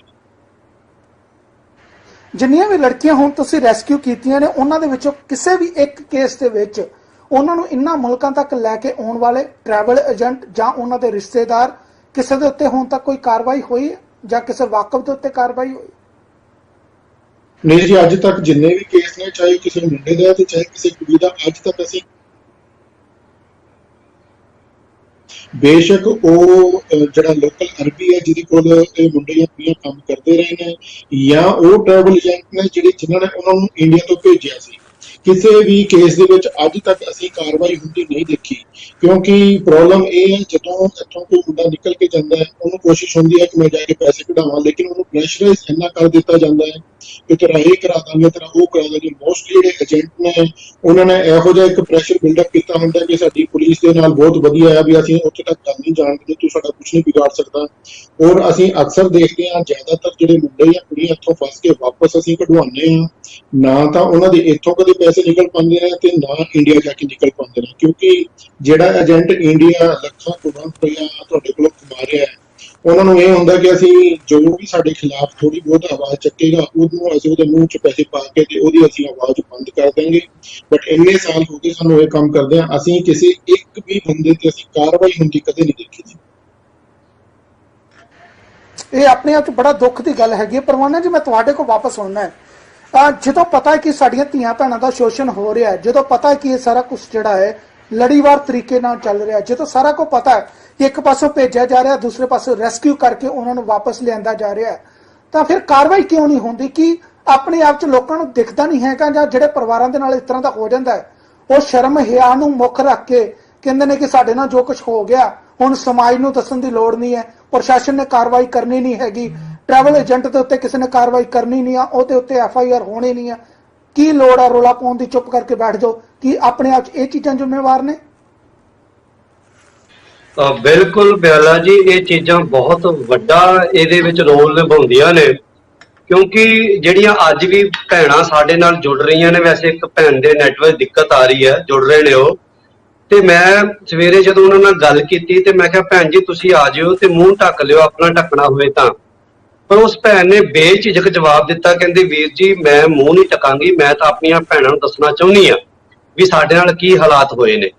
ਪਰ ਬਹੁ ਗਿਣਤੀ ਵਿੱਚ ਇਹ ਹੁੰਦਾ ਹੈ ਵੀ ਜਿਹੜੀਆਂ ਭੈਣਾਂ ਉੱਥੋਂ ਆਉਂਦੀਆਂ ਨੇ ਉਹਨਾਂ ਦੇ ਨਾਲ ਧੱਕਾ ਬਹੁਤ ਜ਼ਿਆਦਾ ਹੋਇਆ ਹੁੰਦਾ ਹੈ, ਸ਼ੋਸ਼ਣ ਬਹੁਤ ਜ਼ਿਆਦਾ ਹੋਇਆ ਹੁੰਦਾ ਹੈ। ਤੇ ਸਾਡਾ ਸਮਾਜ ਇਦਾਂ ਦਾ ਵੀ ਜੇਕਰ ਇੱਥੇ ਆ ਕੇ ਕੋਈ ਕਾਰਵਾਈ ਕਰਨ ਤੇ ਪਹਿਲੀ ਗੱਲ ਤਾਂ ਸਾਡੇ ਸਮਾਜ ਨੇ ਨਹੀਂ ਜੀਣ ਦੇਣਾ, ਰਿਸ਼ਤੇਦਾਰਾਂ ਨੇ ਨਹੀਂ ਜੀਣ ਦੇਣਾ, ਗਲੀ ਗੁਆਂਢ ਵਾਲਿਆਂ ਨੇ ਨਹੀਂ ਜੀਣ ਦੇਣਾ, ਜਿਸ ਕਰਕੇ ਸਾਡੀਆਂ ਭੈਣਾਂ ਨੂੰ ਚੁੱਪ ਕਰਨਾ ਪੈਂਦਾ ਹੈ। ਤੇ ਉਸ ਤੋਂ ਬਾਅਦ ਸਾਡੇ ਕੋਲ ਰੋਜ਼ਾਨਾ ਇੱਥੋਂ ਦੇ ਕੇਸ ਵੀ ਬਹੁਤ ਆਉਂਦੇ ਨੇ ਜਿਹਦੇ ਵਿੱਚ ਕੋਈ ਧੀ ਭੈਣ ਦੇ ਨਾਲ ਧੱਕਾ ਹੋਇਆ ਹੋਵੇ ਤੇ ਉਹ ਥਾਣੇ ਜਾਂਦੀ ਹੈ, ਤੇ ਜਦੋਂ ਉਹ ਥਾਣੇ ਜਾਂਦੀ ਹੈ ਨਾ ਤੇ ਪੁੱਠੇ ਸਵਾਲ ਪੁੱਠੇ ਉਸ ਧੀ ਭੈਣ ਨਾਲ ਕੀਤੇ ਜਾਂਦੇ ਨੇ। ਸਪੋਜ਼ ਕਰ ਲਓ ਵੀ ਜੇ ਵਿਦੇਸ਼ ਤੋਂ ਆਈ ਇੱਕ ਭੈਣ ਅਫਸਰ ਸਾਹਮਣੇ ਬਹਿ ਕੇ ਬੋਲੇਗੀ ਵੀ ਮੇਰੇ ਨਾਲ ਬਲਾਤਕਾਰ ਹੋਇਆ ਤੇ ਅਫਸਰ ਨੇ 50 ਸਵਾਲ ਪੁੱਠੇ ਸਾਹਮਣੇ ਰੱਖ ਦੇਣੇ ਨੇ ਵੀ ਦੁਬਾਰਾ ਉਹ ਭੈਣ ਥਾਣੇ ਦੀ ਦਲੀਲ ਜੀ ਉਹਨੂੰ ਭਾਵੇਂ ਘੱਟ ਜਲੀਲ ਕੀਤਾ ਹੋਇਆ ਹੋਵੇ ਉਹਨੂੰ ਥਾਣੇ ਦੇ ਵਿੱਚ ਜ਼ਿਆਦਾ ਜਲੀਲ ਕਰ ਦੇਣਾ। ਉਸ ਤੋਂ ਬਾਅਦ ਮੰਤਰੀਆਂ ਨੇ ਜ਼ਿਆਦਾ ਜਲੀਲ ਕਰ ਦੇਣਾ। ਮੈਂ ਇੱਥੇ ਇੱਕ ਗੱਲ ਹੋਰ ਕਹਿਣੀ ਚਾਹਾਂਗਾ ਵੀ ਮੰਤਰੀਆਂ ਨੇ ਕਰਨਾ ਤਾਂ ਦੂਰ ਦੀ ਗੱਲ, ਮੰਤਰੀ ਤਾਂ ਰਿੰਨੀ ਖੀਰ ਜਿਹੜੇ ਖਾਣ ਦੇ ਆਦੀ ਹੋ ਗਏ ਨੇ। ਪਿੱਛੇ ਜੇ ਰੰਧਾਵਾ ਸਾਹਿਬ ਨੇ ਇੱਕ ਰੈਸਕਿਊ ਆਪਰੇਸ਼ਨ ਕੀਤਾ ਤੇ ਇੱਥੇ ਜੈ ਜੈਕਾਰ, ਮੈਂ ਨਾਮ ਲੈਣਾ ਚਾਹਾਂਗਾ, ਇੱਥੇ ਜੈ ਜੈਕਾਰ ਭਗਵੰਤ ਮਾਨ ਸਾਹਿਬ ਆਪਣੀ ਕਰਵਾ ਰਹੇ ਨੇ ਵੀ ਇਹ ਅਸੀਂ। ਸੋ ਇਹ ਤਾਂ ਸਾਡੇ ਮੰਤਰੀ ਦੇ ਹਾਲਾਤ ਨੇ। ਦੂਜੀ ਗੱਲ ਨਾ ਬਿਆਲਾ ਸਾਹਿਬ, ਇੱਕ ਮੈਂ ਤੁਹਾਨੂੰ ਨਾ ਇੱਥੇ ਮੇਰੀ ਭਾਵਨਾ ਨਾ ਸਮਝਿਓ ਵੀ ਉਹ ਜਿਹੜਾ ਦੇਸ਼ ਹੈ ਨਾ, ਦੇਖੋ ਕੰਟਰੀਆਂ ਆਪਣੀ ਆਪਣੀ ਜਗ੍ਹਾ ਸਾਰੀਆਂ ਚੰਗੀਆਂ ਨੇ। ਸਿੰਗਾਪੁਰ ਦੇ ਵਿੱਚ ਵੀ ਧੀਆਂ ਭੈਣਾਂ ਜਾਂਦੀਆਂ ਨੇ, ਮੈਂ ਕਾਫੀ ਸਮਾਂ ਰਿਹਾ, ਉੱਥੇ ਕੰਮ ਕਰਦੀਆਂ ਨੇ ਘਰਾਂ ਦੇ ਵਿੱਚ, ਉੱਥੇ ਸ਼ੋਸ਼ਣ ਨਹੀਂ, ਉੱਥੇ ਸਰਕਾਰ ਦੇ ਕਾਨੂੰਨ ਨੇ। ਪਰ ਜਿਹੜੀਆਂ ਇਹ ਅਰਬ ਕੰਟਰੀਆਂ ਨੇ ਨਾ, ਜੇ ਪਿਛੋਕੜ ਇਹਨਾਂ ਦੇ ਇਤਿਹਾਸ ਵੱਲ ਝਾਤੀ ਮਾਰੋ ਤੇ ਉਹ ਲੋਕ ਨੇ ਜਿਹੜੇ ਕਦੇ ਸਾਡੇ ਦੇਸ਼ ਤੇ ਚੜ ਕੇ ਆਉਂਦੇ ਸੀ, ਸਾਡਿਆਂ ਭਰਾਵਾਂ ਨੂੰ, ਸਾਡੀਆਂ ਭੈਣਾਂ ਨੂੰ, ਮਾਵਾਂ ਨੂੰ ਬੰਧੂ ਬਣਾ ਕੇ ਇਹ ਗਜਨੀ ਤੇ ਜਾ ਕੇ ਅਰਬ ਕੰਟਰੀਆਂ ਜਾ ਕੇ ਟਕੇ ਟਕੇ ਦੇ ਵੇਚਦੇ ਸੀ। ਇਹ ਉਹ ਲੋਕ ਨੇ ਜਿਨ੍ਹਾਂ ਨੂੰ ਗੁਲਾਮ ਬਣਾਉਣਾ ਘਰ ਦੇ ਵਿੱਚ ਬੜਾ ਪਸੰਦ ਹੈ। ਸੋ ਇਸ ਕਰਕੇ ਭਾਵੇਂ ਅੱਜ ਇਹਨਾਂ ਲੋਕਾਂ ਦੇ ਕੋਲ ਤੇਲ ਬੇਸ਼ੱਕ ਨਿਕਲ ਆਇਆ, ਪਰ ਤੇਲ ਨਿਕਲਣ ਦੇ ਨਾਲ ਇਹ ਅਮੀਰ ਤਾਂ ਬੇਸ਼ੱਕ ਹੋ ਗਏ ਨੇ, ਪਰ ਇਹਨਾਂ ਲੋਕਾਂ ਦੀ ਸੋਚ ਜਿਹੜੀ ਹੈ, ਪੈਸਾ ਕਦੇ ਵੀ ਬੰਦੇ ਦੀ ਸੋਚ ਨਹੀਂ ਬਦਲਦਾ, ਜ਼ਮੀਰ ਨਹੀਂ ਬਦਲਦਾ। ਸੋ ਇਸ ਕਰਕੇ ਇਹਨਾਂ ਦੇ ਲੋਕਾਂ ਦੀ ਸੋਚ ਉੱਥੇ ਹੀ ਖੜੀ ਹੈ, ਗੁਲਾਮ ਬਣਾਉਣਾ ਤੇ ਧੀਆਂ ਭੈਣਾਂ ਦੇ ਨਾਲ ਜਿਹੜੇ ਨੇ ਬਲਾਤਕਾਰ ਕਰਨੇ। ਇਹ ਪਹਿਲਾਂ ਵੀ ਸਾਡੇ ਦੇਸ਼ ਤੇ ਚੜ ਕੇ ਆਉਂਦੇ ਸੀ, ਉਦੋਂ ਵੀ ਗੁਰੂ ਕੇ ਸਿੰਘ ਜਿਹੜੇ ਸੀ, ਮੈਂ ਗੱਲ ਕਹਿਣੀ ਚਾਹਾਂਗਾ, ਉਦੋਂ ਵੀ ਗੁਰੂ ਕੇ ਸਿੰਘ ਬਚਾਉਂਦੇ ਰਹੇ ਨੇ ਤੇ ਅੱਜ ਵੀ ਵੀਰ ਰੰਧਾਵਾ ਵਰਗੇ, ਭਾਵੇਂ ਸ਼ਕਲ ਤੋਂ ਬੇਸ਼ੱਕ ਸਾਡਾ ਵੀਰ ਕਲੀਨਚੇਵ ਹੈ, ਪਰ ਅੱਜ ਵੀ ਇਹਦੇ ਵਿੱਚ ਗੁਰੂ ਕਲਗੀਧਰ ਪਾਤਸ਼ਾਹ ਦਾ ਪਿਆਰ ਹੈ। ਇਹ ਅੱਜ ਵੀ ਗੁਰੂ ਕੇ ਸਿੰਘ ਹੋ ਕੇ ਉਹਨਾਂ ਭੈਣਾਂ ਨੂੰ ਉੱਥੋਂ ਬਚਾ ਰਹੇ ਨੇ। ਬਿਲਕੁਲ ਸ਼ਰਮਾ ਜੀ, ਮੈਂ ਤੁਹਾਡੇ ਕੋਲ ਵਾਪਸ ਆਉਣਾ। ਅਗਰ ਤੁਸੀਂ ਮੇਰੀ ਆਵਾਜ਼ ਨੂੰ ਸੁਣ ਰਹੇ ਹੋ, ਜਦੋਂ ਤੁਸੀਂ ਉੱਥੇ ਰੈਸਕਿਊ ਕਰਨ ਜਾਂਦੇ ਹੋ ਤਾਂ ਸਭ ਤੋਂ ਵੱਡਾ ਜਿਹੜਾ ਉੱਥੇ ਤੁਹਾਡੇ ਵਾਸਤੇ ਚੈਲੰਜ ਕੀ ਹੁੰਦਾ ਹੈ ਕਿ ਕਿਸ ਤਰੀਕੇ ਦੇ ਨਾਲ ਉਹਨੂੰ ਜਿਹੜਾ ਸੇਫਲੀ ਉੱਥੋਂ ਕੱਢਿਆ ਜਾਵੇ? ਕਿਉਂਕਿ ਕਿਸੇ ਮੁਲਕ ਦੇ ਵਿੱਚ ਜਿੱਥੋਂ ਦੇ ਉੱਥੋਂ ਦਾ ਕਾਨੂੰਨ ਬੜਾ ਸਖਤ ਹੈਗਾ, ਤੁਸੀਂ ਕਿਸੇ ਦੇ ਘਰ ਵਿੱਚ ਦਾਖਲ ਨਹੀਂ ਹੋ ਸਕਦੇ, ਪਰ ਤੁਹਾਨੂੰ ਪਤਾ ਕਿ ਅਸੀਂ ਕਿਸੇ ਦੀ ਇੱਜ਼ਤ ਬਚਾਉਣੀ ਹੈ। ਉਦੋਂ ਕਿਸ ਤਰੀਕੇ ਨਾਲ ਤੁਹਾਡੀ ਵਿਉਂਤ ਹੁੰਦੀ, ਕਿਸ ਤਰੀਕੇ ਨਾਲ ਤੁਸੀਂ ਪਲੈਨਿੰਗ ਕਰਦੇ ਹੋ, ਤੇ ਜਿਹੜਾ ਸਰਮਾਇਆ ਉੱਥੇ ਲੱਗਦਾ, ਜਿਹੜਾ ਪੈਸਾ ਲੱਗਦਾ ਹੈ, ਉਹ ਕਿੱਥੋਂ ਤੁਸੀਂ ਇਕੱਠਾ ਕਰਦੇ ਹੋ? ਜੀ ਭਾਜੀ, ਮੈਂ ਤੁਹਾਨੂੰ ਰੀਸੈਂਟਲੀ 1 ਸਾਲ ਪੁਰਾਣੀ ਗੱਲ ਦੱਸ ਦਿੰਦਾ। ਇੱਕ ਗੁਰਦਾਸਪੁਰ ਦਾ ਕੇਸ ਸੀਗਾ, ਵੀਨਾ ਕਰਕੇ, ਵੀਨਾ ਆਂਟੀ ਕਰਕੇ ਸੀਗੇ, ਇੱਕ ਕੁਵੈਤ ਚ ਆਂਟੀ ਫਸੇ ਸੀਗੇ। 1 ਸਾਲ ਪੂਰਾ ਹੋ ਗਿਆ ਜੀ, ਅੱਜ ਜੁਲਾਈ ਚ ਉਹ ਕੇਸ ਆਇਆ ਸੀ ਸਾਡੇ ਕੋਲ। ਤੇ ਉਹਨਾਂ ਦੇ ਜਿਹੜਾ ਪਰਿਵਾਰ ਸੀ, ਬਹੁਤ ਜਗ੍ਹਾ ਧੱਕੇ ਖਾ ਕੇ, ਜਿੱਦਾਂ ਤੁਸੀਂ ਕਿਹਾ ਨਾ ਕਿ ਸਰਕਾਰਾਂ ਕੁਛ ਨਹੀਂ ਕਰਦੀਆਂ, ਮਤਲਬ 3-4 ਮਹੀਨੇ ਤੋਂ ਉਹਨਾਂ ਦੇ ਬੇਟੇ ਨੇ, ਉਹਨਾਂ ਦੇ ਜਿਹੜੇ ਹਸਬੈਂਡ ਸੀਗੇ, ਉਹ ਧੱਕੇ ਖਾ ਐਮਐਲਏ ਕੋਲ, ਕਿਸੇ ਕੋਲ, ਸਾਰਿਆਂ ਕੋਲ ਪੁੱਛ ਕੇ ਕਿ ਸਾਡੀ ਜਿਹੜੀ ਵਾਈਫ ਨੂੰ ਉੱਥੋਂ ਬੁਲਾਇਆ ਜਾਵੇ। ਉਹਨਾਂ ਦੇ ਹਸਬੈਂਡ ਦੀ ਵੀ ਡੈਥ ਹੋ ਗਈ ਇਸ ਕੇਸ 'ਚ, ਮਤਲਬ ਉਹਨਾਂ ਦੇ ਧੱਕੇ ਖਾ ਕੇ ਹਸਬੈਂਡ ਦੀ ਡੈਥ ਹੋ ਗਈ। ਉਸ ਤੋਂ ਬਾਅਦ ਉਹਨਾਂ ਦੇ ਜਿਹੜੇ ਬੇਟੇ ਸੀਗੇ, ਉਹਨਾਂ ਨੇ ਦਰਬਦਰ ਸਾਰੇ ਐਮਪੀ ਸਾਰਿਆਂ ਤੋਂ ਬਹੁਤ ਜ਼ਿਆਦਾ ਮਤਲਬ ਕਿ ਕੀਤਾ, ਕੋਸ਼ਿਸ਼ ਕੀ ਸਾਡੀ ਜਿਹੜੀ ਮਾਤਾ ਜੀ ਨੂੰ, ਮੰਮੀ ਜੀ ਨੂੰ ਘਰ ਬੁਲਾਇਆ ਜਾਵੇ। ਤੇ ਘਰ ਬੁਲਾਉਣ ਦੇ ਚੱਕਰ 'ਚ ਫਿਰ ਉਹਨਾਂ ਨੇ ਸਾਡੇ ਨਾਲ ਕੰਟੈਕਟ ਕੀਤਾ। ਤੇ ਜਦੋਂ ਸਾਡੇ ਨਾਲ ਕੰਟੈਕਟ ਹੋਇਆ, ਸਭ ਤੋਂ ਸਾਡਾ ਪਹਿਲਾ ਕੰਮ ਸੀਗਾ ਭਾਜੀ ਨਾਲ ਕੋਆਰਡੀਨੇਟ ਕਰਕੇ। ਉਸ ਤੋਂ ਬਾਅਦ ਪਹਿਲਾਂ ਅਸੀਂ ਉਸ ਮਾਤਾ ਜੀ ਨਾਲ ਕੋਈ ਕੰਟੈਕਟ ਨਹੀਂ ਹੋ ਰਿਹਾ ਸੀਗਾ, ਕਿਉਂਕਿ ਉਹਨਾਂ ਮਾਤਾ ਜੀ ਕੋਲ ਕੋਈ ਫੋਨ ਹੀ ਨਹੀਂ ਸੀਗਾ। ਉਹਨਾਂ ਨੇ ਨਾ ਉਹਨਾਂ ਨੂੰ ਫੋਨ ਦਿੱਤਾ ਹੋਇਆ ਸੀਗਾ ਤੇ ਨਾ ਕੁਛ, ਬਸ ਸਾਡੇ ਕੋਲ ਜਿਹੜੇ ਉਹਨਾਂ ਦੇ EMPLOYER ਸੀਗੇ, ਉਹਨਾਂ ਦਾ ਨੰਬਰ ਸੀ, ਤੇ ਉਹਨਾਂ ਦਾ EMPLOYER ਦਾ ਨੰਬਰ ਸੀ, ਤੇ ਉਹਨਾਂ ਦੇ EMPLOYER ਤੇ ਜੋ ਵੀ ਗੱਲਬਾਤ ਹੋਈ, ਉਹਨਾਂ ਨੇ ਕਿਹਾ ਜੀ ਮੈਂ ਤੇ ਇਹਨਾਂ ਨੂੰ ਖਰੀਦਿਆ ਹੋਇਆ ਵਾ, ਮੈਂ ਤੇ ਇੰਨੇ ਪੈਸੇ ਇਹਨਾਂ ਤੇ ਲਾਏ ਹੋਏ ਆ। ਫੋਰ ਐਗਜ਼ਾਮਪਲ ਮੈਂ ਤੁਹਾਨੂੰ ਦੱਸ ਦਿਨਾ, ਕਦੇ ਵੀ ਜਦੋਂ ਇਹ ਹਾਊਸਮੇਟ ਲੈ ਕੇ ਆਉਂਦੇ ਆ, ਉਦੋਂ ਇਹ ਪੈਸੇ ਦਿੰਦੇ ਆ ਕਿ ਜਿੱਦਾਂ ਮਤਲਬ ਕਿ ਮੈਂ ਅਗਰ ਕੁਵੈਤ 'ਚ ਕੋਈ ਹਾਊਸਮੇਟ ਰੱਖਣੀ ਆ ਇਹਨਾਂ ਨੇ, ਤੇ ਇਹ ਕਿਸੇ ਏਜੰਸੀ ਕੋਲ ਜਾਣਗੇ, ਉਸ ਏਜੰਸੀ ਨੂੰ ਆਪਣੇ ਪੈਸੇ ਦੇਣਗੇ। ਮੰਨ ਲਓ ਕੁਝ ਵੀ 1000 ਕਿਹੜੀ ਦੇ ਦਿੱਤਾ, 600 ਕਿਹੜੀ ਦੇ ਦਿੱਤਾ, ਤੇ ਇਹਨਾਂ ਨੇ ਉਹ ਹਾਊਸਮੇਟ ਚੱਕ ਕੇ ਆਪਣੇ ਘਰ ਲੈ ਕੇ ਆਉਣੀ ਆ। ਤੇ ਜਦੋਂ ਉਹ ਘਰ ਲੈ ਕੇ ਆਏ ਤੇ ਉਹ ਬੰਦਾ ਕਹਿੰਦਾ ਕਿ ਮੈਂ ਤੇ ਇਹਦੇ ਕੋਲੋਂ ਕੰਮ ਕਰਾਉਣਾ ਆ, ਹਜੇ ਇਹਨੂੰ ਹੋਇਆ 11 ਮਹੀਨੇ, ਤੇ ਮੈਂ 2 ਸਾਲ ਦਾ ਪਰਮਿਟ ਦਿੱਤਾ ਆ, ਤੇ ਮੈਂ ਤੇ ਇਹਦੇ ਕੋਲੋਂ 1 ਸਾਲ ਹੋਰ ਕੰਮ ਲੈਣਾ ਆ।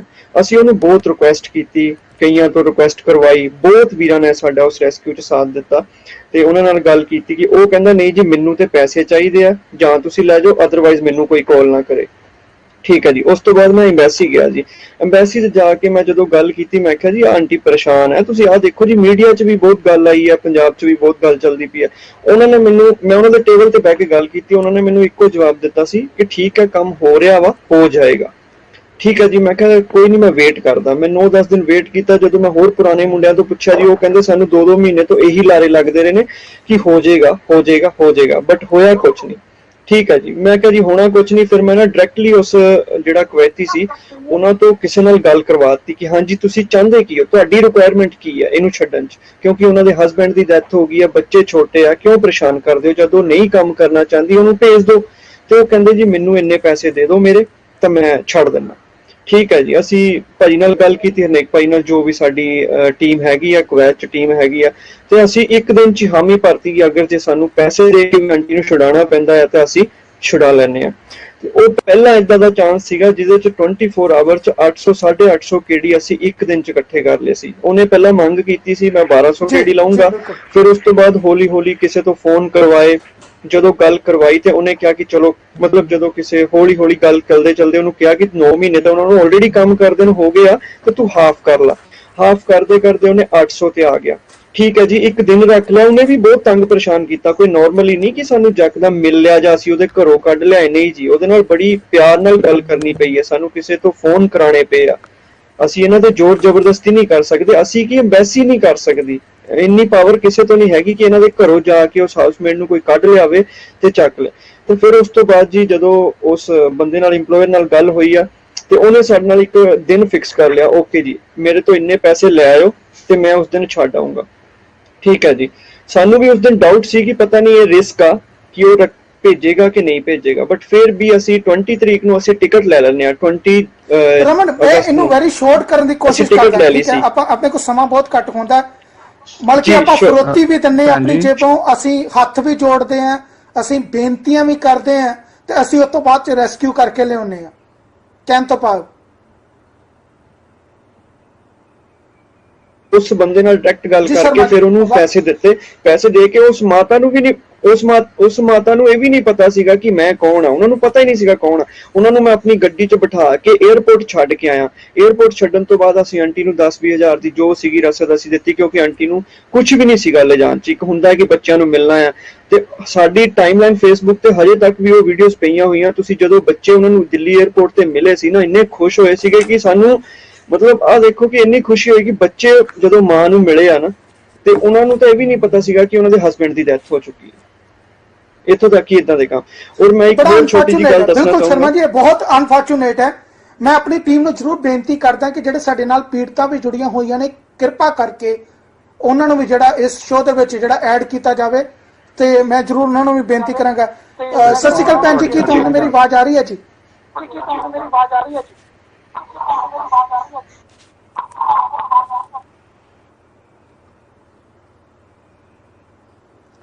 ਮੈਨੂੰ ਲੱਗਦਾ ਕਿ ਅਜੇ ਤੱਕ ਉਹਨਾਂ ਨਾਲ ਸਾਡਾ ਸੰਪਰਕ ਜਿਹੜਾ ਉਹ ਨਹੀਂ ਹੋ ਸਕਿਆ। ਮੈਂ ਜ਼ਰੂਰ ਆਪਣੀ ਟੀਮ ਨੂੰ ਰਿਕੁਐਸਟ ਕਰਾਂਗਾ ਕਿ ਕਿਰਪਾ ਕਰਕੇ ਉਹਨਾਂ ਨੂੰ ਜਿਹੜਾ ਜ਼ਰੂਰ ਇਸ ਸ਼ੋਅ ਦੇ ਵਿੱਚ ਜਿਹੜਾ ਐਡ ਕੀਤਾ ਜਾਵੇ। ਰੰਧਾਵਾ ਜੀ, ਮੈਂ ਜ਼ਰੂਰ ਇੱਕ ਚੀਜ਼ ਇੱਥੇ ਤੁਹਾਡੇ ਕੋਲ ਇੱਕ ਪੁੱਛਣ ਦੀ ਕੋਸ਼ਿਸ਼ ਕਰਦਾ ਹਾਂ। ਜਿਹੜੀ ਇਹ ਇੰਨਾ ਜਿਹੜਾ ਆਪਣੇ ਆਪ 'ਚ ਅਸੀਂ ਫਰੋਤੀ ਵੀ ਆਪਣੇ ਹੱਥੋਂ ਦੇਣੇ ਆ, ਬੱਚੇ ਉੱਥੇ ਕੁਝ ਕਮਾਉਣ ਗਏ ਨੇ, ਪਰ ਜਦੋਂ ਆਪਾਂ ਉਹਨਾਂ ਨੂੰ ਉੱਥੋਂ ਰੈਸਕਿਊ ਕਰਦੇ ਆ, ਅਸੀਂ ਆਪਣੀ ਜੇਬੋਂ ਫਰੋਤੀ ਦਿੰਨੇ ਆ। ਇਹੋ ਜਿਹੀ ਜੋਬ ਦਾ ਕੀ ਫਾਇਦਾ? ਇਹ ਅਖੀਰ ਦੇ ਵਿੱਚ ਜਦੋਂ ਉਹਨਾਂ ਦੇ ਉੱਤੇ ਭੀੜ ਪੈ ਜਾਂਦੀ ਹੈ, ਉਹਨਾਂ ਦੇ ਹਾਲਾਤ ਔਖੇ ਹੋ ਜਾਂਦੇ ਨੇ, ਅਸੀਂ ਉਹਨਾਂ ਨੂੰ ਫਰੋਤੀਆਂ ਦੇ ਦੇ ਕੇ ਵਾਪਸ ਲੈ ਕੇ ਆਉਂਦੇ। ਜਿਸ ਤਰ੍ਹਾਂ ਰਮਨ ਸ਼ਰਮਾ ਜੀ ਨੇ ਹੁਣੇ ਦੱਸਿਆ ਕਿ ਜਿਹੜੇ ਅਰਬੀ ਲੋਕ ਨੇ ਉੱਥੇ ਏਜੰਸੀਆਂ ਬਣੀਆਂ ਹੋਈਆਂ ਨੇ। ਕਿਸੇ ਅਰਬੀ ਨੇ ਜਦੋਂ ਆਪਣੇ ਘਰ ਦੇ ਵਿੱਚ ਹਾਊਸਮੇਟ ਲੈਣੀ ਹੈ, ਉਹ ਏਜੰਸੀ ਨੂੰ ਇੱਕ ਮੁਸ਼ਤ ਰਕਮ ਦਿੰਦਾ, ਸਾਲ ਦੀ 2 ਸਾਲ ਦੀ ਇੱਕੋ ਵਾਰ ਇਕੱਠੀ ਰਕਮ ਦੇ ਦਿੰਦਾ ਹੈ। ਔਰ ਉਹ ਬਹੁਤ ਮੋਟੀ ਰਕਮ ਹੁੰਦੀ ਹੈ, ਜਿਹਦੇ ਵਿੱਚ ਏਜੰਸੀਆਂ ਵਾਲੇ ਚੰਗੇ ਖੁੱਲੇ ਪੈਸੇ ਕਮਾਉਂਦੇ ਆ। ਤੇ ਜਦੋਂ ਜਾ ਕੇ ਇਹ ਇਹਨਾਂ ਕੁੜੀਆਂ ਦੇ ਤਸ਼ੱਦਦ ਕਰਦੇ ਆ, ਇਹਨਾਂ ਨੂੰ ਮਾਰਕੁੱਟ ਕਰਦੇ ਆ, ਇਹਨਾਂ ਦਾ ਜੋ ਹੈ ਸਰੀਰਕ ਸ਼ੋਸ਼ਣ ਕੀਤਾ ਜਾਂਦਾ ਹੈ, ਉਸ ਟਾਈਮ ਪ੍ਰੋਬਲਮ ਇਹ ਆਉਂਦੀ ਹੈ ਕਿ ਉਹ ਉੱਥੇ ਰਹਿ ਨਹੀਂ ਪਾਉਂਦੀਆਂ। ਔਰ ਇੱਕ ਜਿਹੜੀ ਮੇਨ ਚੀਜ਼ ਮੈਂ ਤੁਹਾਨੂੰ ਦੱਸਣਾ ਚਾਹੂੰਗਾ ਕਿ ਅਰਬ ਦਾ ਔਰ ਸਾਡੇ ਕਲਚਰ ਦਾ ਜ਼ਮੀਨ ਅਸਮਾਨ ਦਾ ਫਰਕ ਹੈ। ਨਾ ਸਾਡਾ ਉਹਨਾਂ ਨਾਲ ਲਿਬਾਸ ਮਿਲਦਾ, ਨਾ ਅਸੀਂ ਉਹਨਾਂ ਵਰਗੇ ਕੱਪੜੇ ਪਾਉਂਦੇ ਹਾਂ, ਨਾ ਸਾਡੀ ਉਹਨਾਂ ਨਾਲ ਜ਼ੁਬਾਨ ਮਿਲਦੀ ਹੈ, ਔਰ ਨਾ ਹੀ ਸਾਡਾ ਖਾਣਾ ਪੀਣਾ ਮਿਲਦਾ। ਇਹ 3 ਚੀਜ਼ਾਂ ਜਿਹੜੀਆਂ ਨੇ ਉਹ ਬੰਦੇ ਨੂੰ ਬਹੁਤ ਜ਼ਿਆਦਾ ਫਰਸਟ੍ਰੇਟ ਕਰਦੀਆਂ ਨੇ।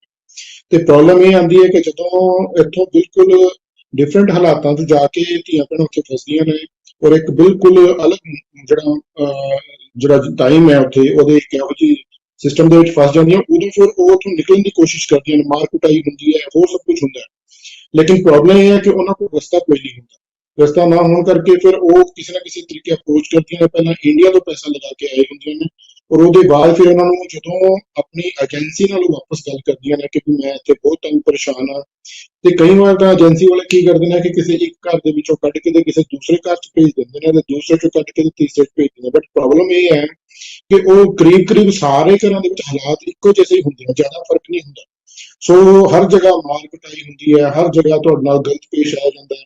ਮੋਸਟਲੀ ਇਹੀ ਰੂਟੀਨ ਹਰ ਜਗ੍ਹਾ ਹੁੰਦੀ ਹੈ। ਕਈ ਕੁੜੀਆਂ ਨੂੰ 2-2 3-3 ਘਰਾਂ ਦੇ ਵਿੱਚ ਮੂਵ ਵੀ ਕਰਦੇ ਆ, ਲੇਕਿਨ ਉਹ ਲਾਸਟ ਦੇ ਵਿੱਚ ਜ਼ਿਆਦਾਤਰ ਇਹੀ ਜਿਹੜਾ ਹੈ ਪੈਟਰਨ ਜਿਹੜਾ ਉਹ ਸਾਰੇ ਫੋਲੋ ਕਰਦੇ ਆ, ਮਾਰ ਕੁਟਾਈ ਵਾਲਾ। ਉਹਦੇ ਵਿੱਚ ਫਿਰ ਉਹਨਾਂ ਨੂੰ ਇਤੋਂ ਇੰਜ ਹੁੰਦਾ ਕਿ ਇਤੋਂ ਅਸੀਂ ਕਿਸੇ ਤਰੀਕੇ ਨਿਕਲੀਏ, ਲੇਕਿਨ ਜਦੋਂ ਨਿਕਲਣ ਦੀ ਗੱਲ ਹੁੰਦੀ ਹੈ ਉਦੋਂ ਏਜੰਸੀਆਂ ਵਾਲੇ ਇਹ ਕਹਿ ਦਿੰਦੇ ਨੇ ਕਿ ਅਸੀਂ ਤਾਂ ਅਰਬੀ ਨੂੰ ਸਾਨੂੰ ਪੈਸੇ ਦੇਣੇ ਪੈਣੇ ਆ, ਵੀ ਤੁਸੀਂ ਸਾਨੂੰ 2 ਲੱਖ ਰੁਪਇਆ 3 ਲੱਖ ਰੁਪਇਆ ਦਿਓ ਤੇ ਅਸੀਂ ਤੁਹਾਨੂੰ ਭੇਜ ਦਿੰਦੇ ਹਾਂ।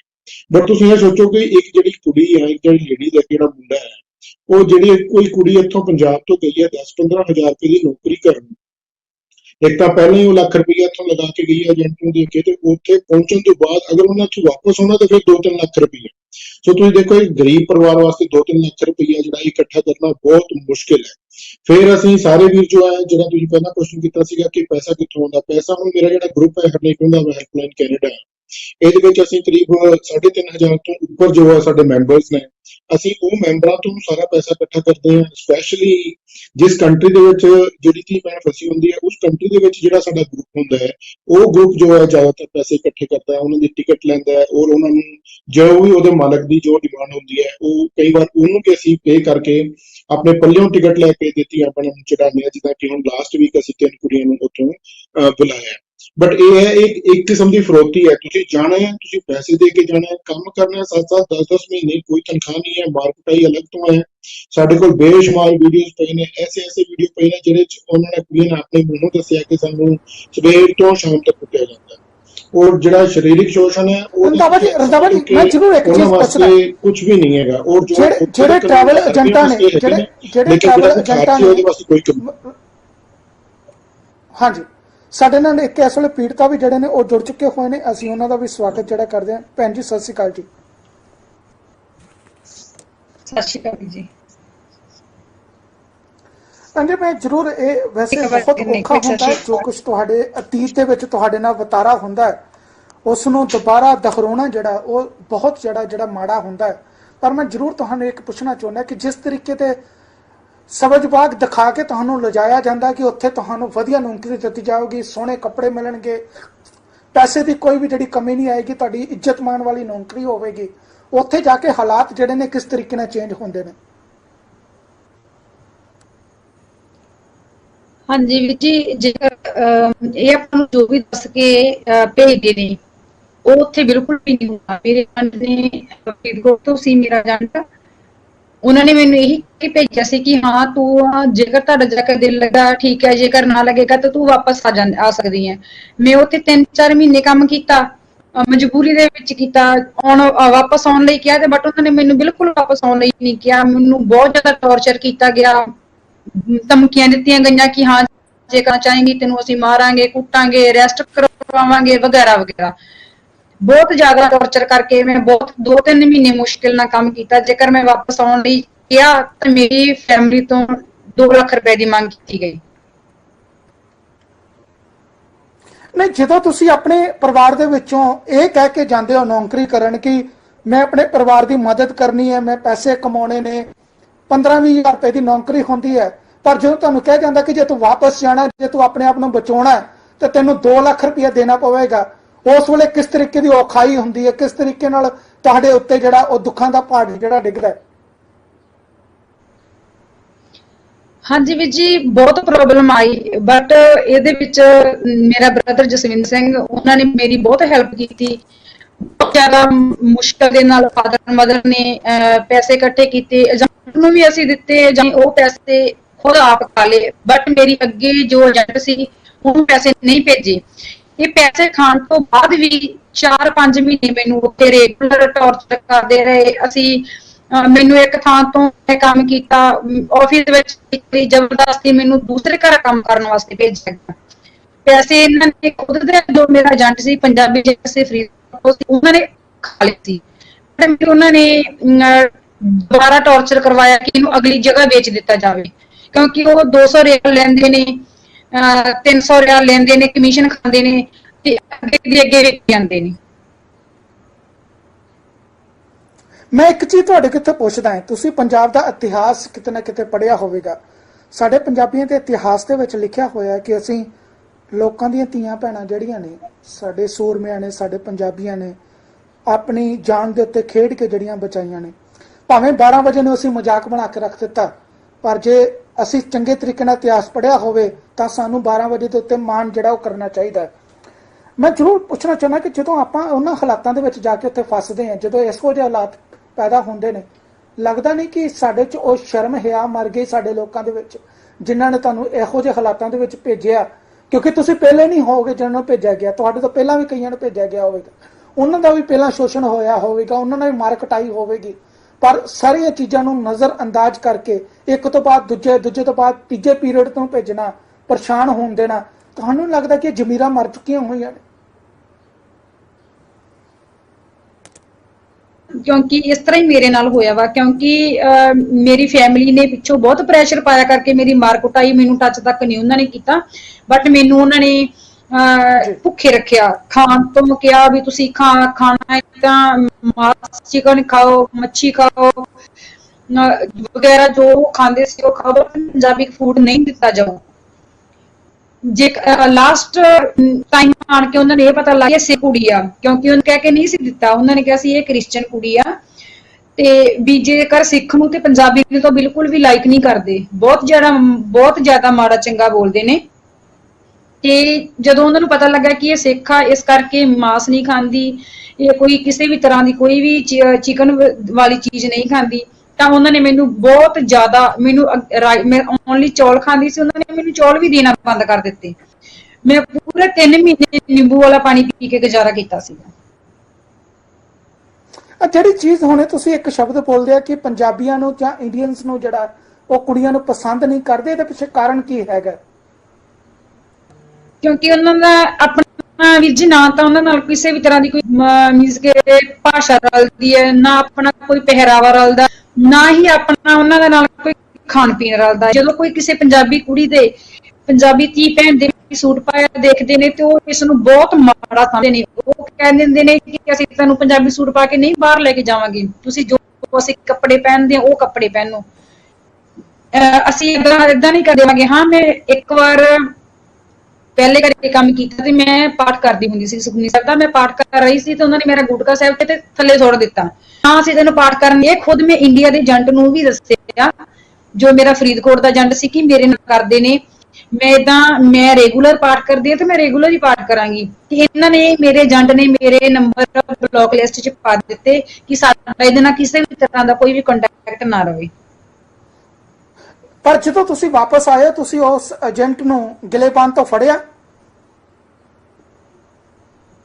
ਹਾਂਜੀ ਵੀਰ ਜੀ, ਮੈਂ ਉਹਨਾਂ ਨਾਲ ਬਹੁਤ, ਕਿਉਂਕਿ ਮੈਂ ਉੱਥੋਂ ਬਹੁਤ ਮੁਸੀਬਤ 'ਚ ਨਹੀਂ, ਮੇਰੇ ਭਾਈ ਨੇ ਉਹਨਾਂ ਨੇ ਪੈਸੇ ਖਾ, ਡੈਡੀ ਬ੍ਰਦਰ ਮੇਰਾ ਨਹੀਂ ਸੀ ਹੈਗਾ, ਉਹਨਾਂ ਦੀ ਡੈਥ ਹੋਈ ਆ। ਇੱਕ ਮੇਰਾ ਬ੍ਰਦਰ ਜਸਵਿੰਦਰ ਸਿੰਘ, ਉਹਨਾਂ ਦਾ ਕੰਟੈਕਟ ਹੋਇਆ ਪਿੰਡਾ ਮਾਸਕਟ ਤੋਂ ਆ, ਫਤਿਹਗੜ੍ਹ ਸਾਹਿਬ ਤੋਂ ਕੰਟੈਕਟ ਹੋਇਆ, ਪਰਮਪਾਲ ਵੀਰ ਜੀ ਇੱਕ ਅੰਮ੍ਰਿਤਸਰ ਤੋਂ, ਏਦਾਂ ਕੰਟੈਕਟ ਹੁੰਦਾ ਮੇਰਾ ਵੀਰ ਜੀ ਨਾਲ, ਵੀਰ ਜੀ ਨਾਲ ਕੰਟੈਕਟ ਹੋਇਆ, ਸਾਡੀ ਗੱਲਬਾਤ ਹੋਈ ਵੀ, ਇਹਨਾਂ ਦੇ ਨਾਲ ਗੱਲ ਸਾਡੀ 10-12 ਦਿਨ ਚੱਲੀ ਤੇ ਇਹਨਾਂ ਨੇ ਮੈਨੂੰ ਪੈਸੇ ਖਾਣ ਤੋਂ ਬਾਅਦ ਵੀ ਉਹਨਾਂ ਨੇ ਮੈਨੂੰ ਉਡਾਉਣਾ ਚਾਹਿਆ ਵੀ ਇਹ ਵਾਪਸ ਆ ਜਾਏ, ਜੇਕਰ ਵਾਪਸ ਆਊਗੀ। ਫੈਮਿਲੀ ਬਹੁਤ ਪ੍ਰੈਸ਼ਰ ਪਾ ਰਹੀ ਸੀ ਵੀ ਇਹ ਕੋਈ ਨਾ ਕੋਈ ਸਟੈਪ ਚੱਕੇਗੀ ਆ ਕੇ।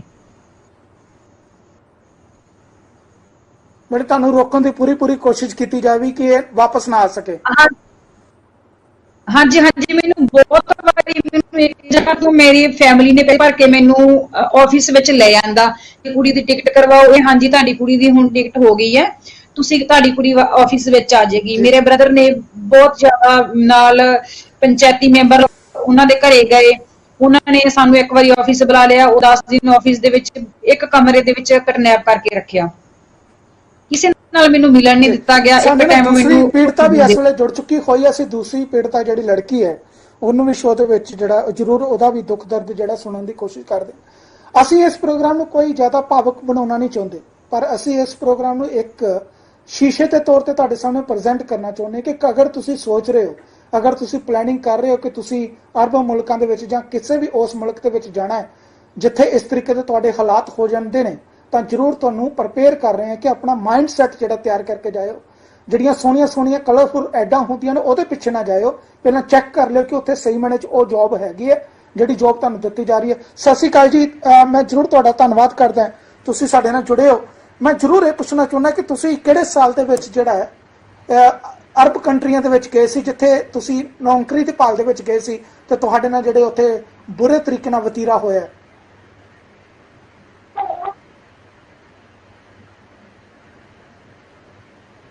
ਸਤਿ ਸ਼੍ਰੀ ਅਕਾਲ ਜੀ, ਤੁਹਾਨੂੰ ਮੇਰੀ ਆਵਾਜ਼ ਆ ਰਹੀ ਹੈ ਜੀ?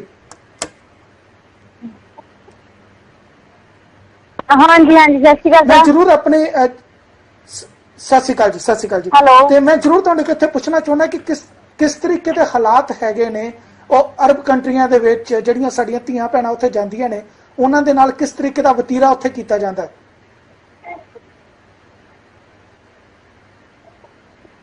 ਸਰ ਮੇਰੀ ਗੱਲ ਸੁਣੋ, ਅਸੀਂ ਤਾਂ ਆਪਣੇ ਘਰ ਦੀ ਪ੍ਰੋਬਲਮ ਕਰਕੇ ਉੱਥੇ ਗਏ ਸੀ, ਠੀਕ ਹੈ, ਪਰ ਇਹ ਥੋੜਾ ਪਤਾ ਸੀ ਕਿ ਉੱਥੇ ਜਾ ਕੇ ਕੀ ਸਾਡੇ ਨਾਲ ਹੋਣਾ ਹੈ।